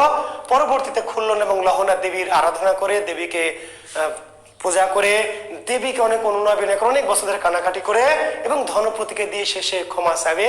এক সময় দেবীর আবার কি দেবীর তাদের প্রতি সহায় হলো এবং একসময় আবার ধনপতিকে তার আগের অবস্থা ফিরিয়ে দিল। জনগণ মানুষ দেখলো যে ধনপতি বিশাল ধনী, এই কয়েকদিনের মধ্যে আবার গরিব হয়ে গেল। আবার এই গরিব ফকির ধনপতি আবার কয়েকদিনের মধ্যে হঠাৎ করে কি বিশাল বড় বড়লোক হয়ে গেল। এটা কিভাবে হলো? দেবী চণ্ডীর কৃপায়। তাহলে চণ্ডী চাইলে গরিব ধনী আমিরকে ফকির বানাতে পারে, ফকিরকে আমির বানাতে পারে। কি করতে হবে তাহলে? তাহলে এরকম চণ্ডী দেবীর পূজা করতে হবে, চণ্ডীকে খুশি রাখতে হবে। চণ্ডী যদি খুশি হয়, কৃপা করে, করুণা করে, তাহলে অনেক কিছুই সম্ভব। ফলে সবাই চণ্ডী দেবীর পূজা করতে লাগলো, অতঃপর তারা সুখে শান্তিতে বাস করতে লাগলো। আর ধনপতি কি খুল্লনার লহকান লাহাকান নিয়ে আবার পুষ্পক রথে চড়ে কি যে ডাইরেক্ট স্বর্গে চলে গেল। জি ধন্যবাদ। আমরা অন্নদামঙ্গল কাব্যটি আগামী দিন পড়াবো, আজকে আর যাবো না, তবে অল্প একটুখানি ধর্মমঙ্গল নিয়ে একটু বলে যাই, শেষ করবো। ধর্মমঙ্গল,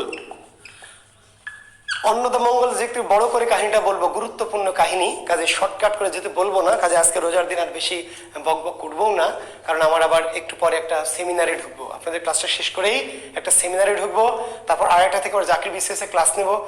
কাজে একটু মাঝখানে ব্রেক যাবে। কাজে আমি অন্নদামঙ্গল কাব্যটি আগামী দিন পড়াবো। আর এখন আমি একটা ছোট মঙ্গল কাব্য, ধর্মমঙ্গল, যেখানে অল্প একটু তথ্য লাগবে, কম গুরুত্বপূর্ণ মঙ্গল কাব্য। লেখেন ধর্মমঙ্গল। ধর্মমঙ্গল কাব্য কাকে নিয়ে রচিত হয়েছে? ধর্ম ঠাকুরকে। ধর্মমঙ্গল কাব্য রচিত হয়েছে কাকে নিয়ে?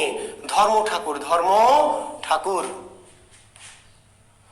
অনেকটা বুদ্ধিজমের সাথে বা বৌদ্ধ ধর্মের সাথে ধর্ম ঠাকুরের, মানে হিন্দু হয়েও এই ধর্ম ঠাকুর অনেকটাই কি মানে একটু বুদ্ধিজম মানে বৌদ্ধ তান্ত্রিক আর কি ধর্ম ঠাকুর। বুঝতে পারলেন? মানে এদের এই কাহিনীটা মূলত হিন্দুদের কাহিনী না, বৌদ্ধদের। তা আসলে বৌদ্ধ হলেও সেখানে কি বৌদ্ধ হলেও মানে হিন্দু মঙ্গল কাব্যের সাথে সামঞ্জস্য করে হিন্দু মঙ্গল কাব্যের মতো করে কাহিনীটি রচিত হয়েছে ধর্ম ঠাকুরের উপাসনা, আরাধনা বা পূজা প্রচার। ধর্মমঙ্গলের উদ্দেশ্য কি? ধর্ম ঠাকুর, বৌদ্ধদের ধর্ম ঠাকুর। কেউ বলছে হিন্দু ধর্ম ঠাকুর, কে বলেন বৌদ্ধ। আসলে বৌদ্ধ ধর্মটা আলাদা কোনো ধর্ম না। আমি আবার বলছি, বুদ্ধিজমটা হিন্দু ধর্মের একটা কি মডিফাইড একটা রূপ। জি, তো হিন্দু বৌদ্ধ যাই বলুক, মোট কথা ধর্মমঙ্গল কাব্য কাকে কেন্দ্র করে রচিত হয়েছে? ধর্ম ঠাকুরকে। ধর্মমঙ্গলের উদ্দেশ্য কি? ধর্ম ঠাকুরের পূজা প্রচার বা ধর্ম ঠাকুরের গুণকীর্তন প্রচার করা। ধর্মমঙ্গল কাব্যের আদি কবির নাম কি? ধর্মমঙ্গল কাব্যের আদি কবির নাম ময়ূর ভট্ট। এই প্রশ্নটি বেশি জরুরি, পরীক্ষায় আসবে। দুটি প্রশ্ন।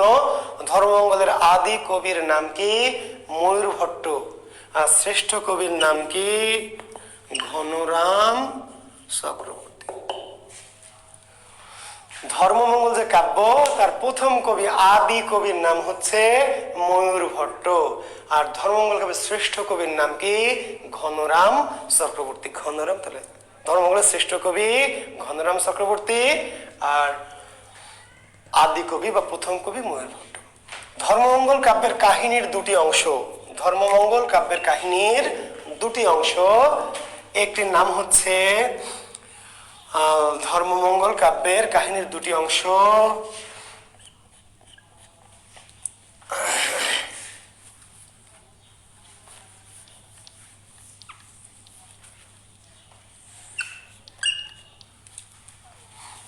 হরিশ্চন্দ্রের কাহিনী।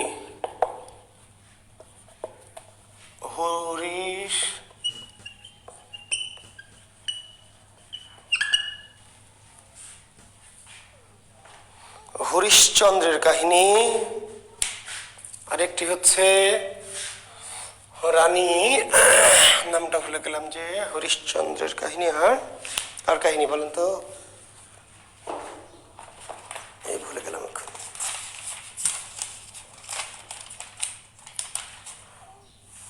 লাউ সেনের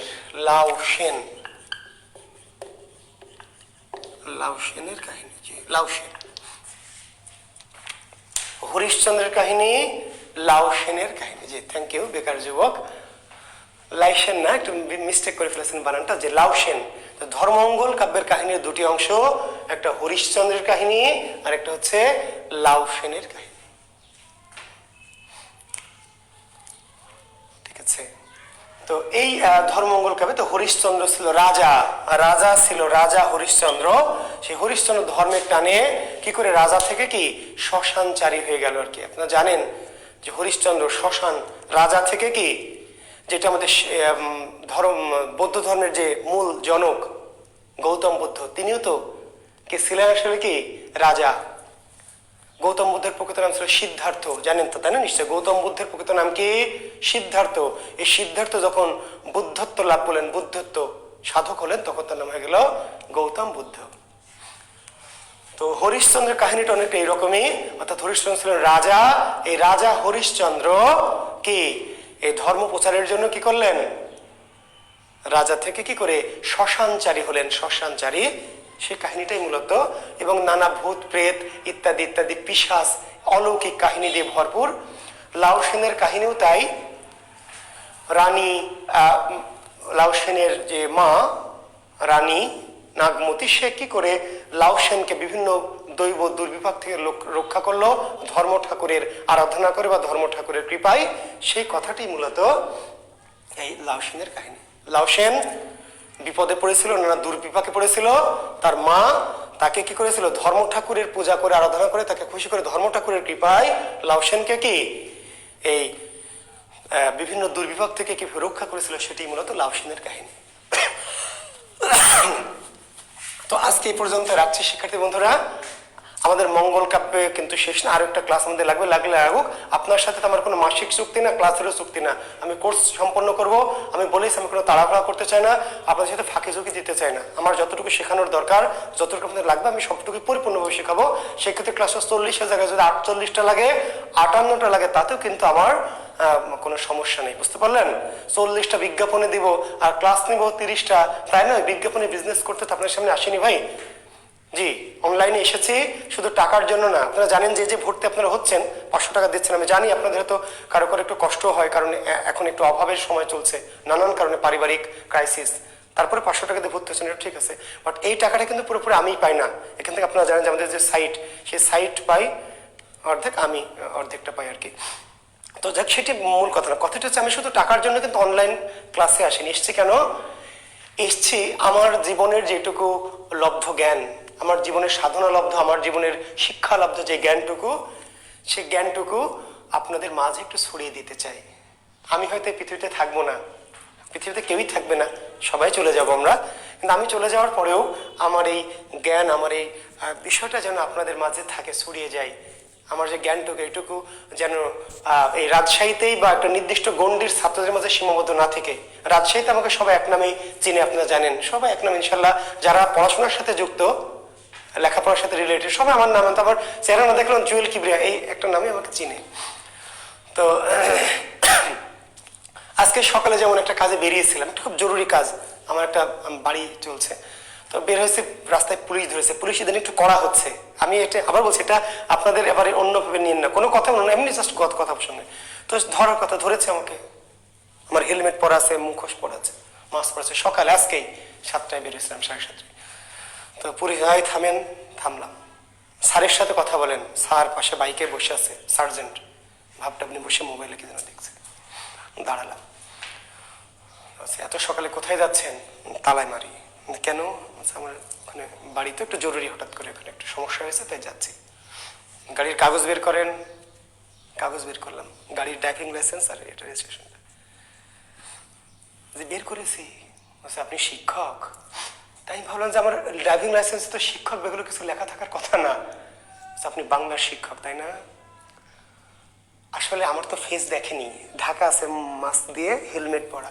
তো ড্রাইভিং লাইসেন্সে যখন দেখেছে ছবিটা দেখে বুঝতে পেরেছে যে আমি বাংলা শিক্ষক। স্যার যান, চলে গেলাম। তো রাজশাহীতে ঘটনার ঘটে, বাট অন্য জায়গায় ঘটনার ঘটবে না। ধর আমি যদি চট্টগ্রামে যাই, তাহলে তো পুলিশ আর আমাকে দেখে বলবে না যে আপনি বাংলার শিক্ষক না, তাহলে যান। চট্টগ্রামের পুলিশ তো আমাকে ঠিকই ঠেঙ্গানি মারবে, তাহলে নোয়াখালীর পুলিশ বা কুমিল্লার পুলিশই।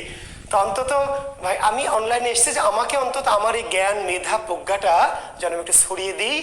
আমার ছাত্র, এই যে এখনই একজন ছাত্র আমার করছে, আমার রাজশাহীর ছাত্র আমাকে এর আগে বারবার বলেছে, হাফিজুর রহমান নামে একজন ছাত্র, আমার খুব প্রিয় স্টুডেন্ট, আমার এই গ্রুপে আছে, আমি জানি, ক্লাস করছে, আমার খুবই প্রিয় শিক্ষার্থী। আর অনেকের নাম আমি নিচ্ছি না ইচ্ছে করে, তো তারা আমাকে বলতো যে স্যার আপনি একটু ইন্ট্রোভার্ট থাকেন না, নিজেকে বন্দি করে রাখেন, একটু বের হন, আপনার এই জ্ঞান মেধাটা তো দরকার।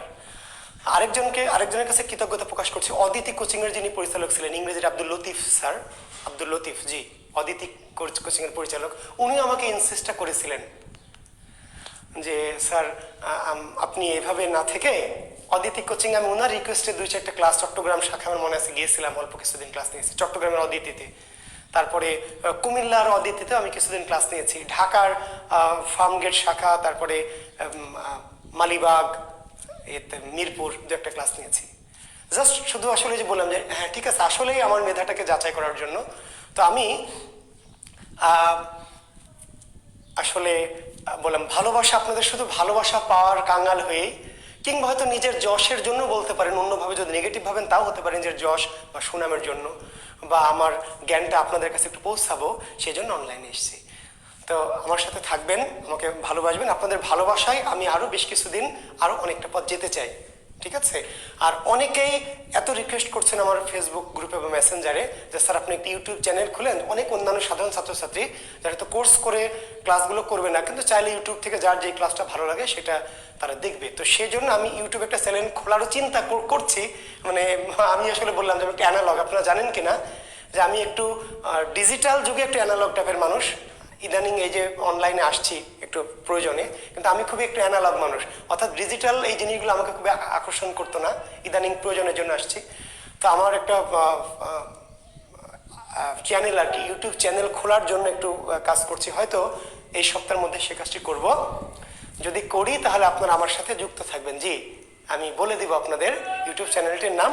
আপনারা প্রয়োজন হলে বিভিন্ন এক্সেপশনাল কিছু ক্লাস, এক্সেপশনাল কিছু বিষয়গুলি আমার সেই ইউটিউব চ্যানেলে থাকবে। মাঝে মাঝে একটু ছড়া বললাম, মাঝে মাঝে একটা কবিতা বললাম, মাঝে মাঝে চাইলে আপনারা গান গাইলাম, রোজার দিন একটু গজল টজলও গাইলাম, তাই না? যে মনের ইচ্ছাগুলো পূরণ করলাম, সাথে ছাত্রদের জ্ঞানও বাড়লো, একটু আমার ভালোবাসাগুলো বিনিময় হলো। জি, তো সবার জন্য শুভকামনা। অনেক কথা বললাম, ব্যক্তিগত কথা, এত ব্যক্তিগত কথা আমি প্রতিদিন বলি না, তবে আজকে বললাম। জি, আপনারা ভালো থাকবেন, আপনাদেরকে আমি খুবই ভালোবাসি, আপনাদেরকে খুবই আমি মমতা করি, যদিও সবাইকে আমি দেখবো না, হয়তো এমন ছাত্র থাকবেন যে জীবনে কখনোই কি কোনোদিন থেকে দেখবো না, তবুও আপনাদের সবার প্রতি আমার ভালোবাসা, আমার স্নেহ, আমার বিনম্র স্নেহাশিস থাকলো আপনাদের প্রতি। ভালো থাকবেন, সুস্থ থাকবেন, যে যার যার ধর্ম পালন করবেন। ধর্ম মানুষকে শান্তি দেয়, যে যেই ধর্মেরই হন সেই ধর্মের নির্দিষ্ট বিষয়গুলো পালন করবেন, তাহলে শান্তি পাবেন। পাশাপাশি পার্থিব জীবনের কাজগুলি করবেন মনোযোগ দিয়ে। জি, ধন্যবাদ, শুভকামনা, আল্লাহ হাফিজ। আজকে না, পরীক্ষা হবে আগামী দিন, মঙ্গল কাব্য শেষ করে তারপর শিক্ষার্থী বন্ধুরা পরীক্ষার পদ্ধতিটি হলো যে আমি যখন একটা টপিক, একটা চ্যাপ্টার শেষ করব, শেষ করে আমি বলে দিব, ঠিক আছে? তাহলে মঙ্গল কাব্যটা আগামী দিন শেষ করবো, তাহলে আগামী দিনও পরীক্ষা না, পরীক্ষাটা কিবারে হবে? তারপর দিন শনিবার, ঠিক আছে? তাহলে মঙ্গল কাব্য আমি আগামী দিন বাকি যেটুকু আছে অন্নদা মঙ্গল সহ আরো কিছু ছোটখাটো মঙ্গল, সেগুলি শেষ করে শনিবারে গিয়ে পুরো মঙ্গল কাব্যের উপর একটি ঝাঁকানাকা পরীক্ষা, ঠিক আছে? আচ্ছা, আল্লাহ হাফেজ।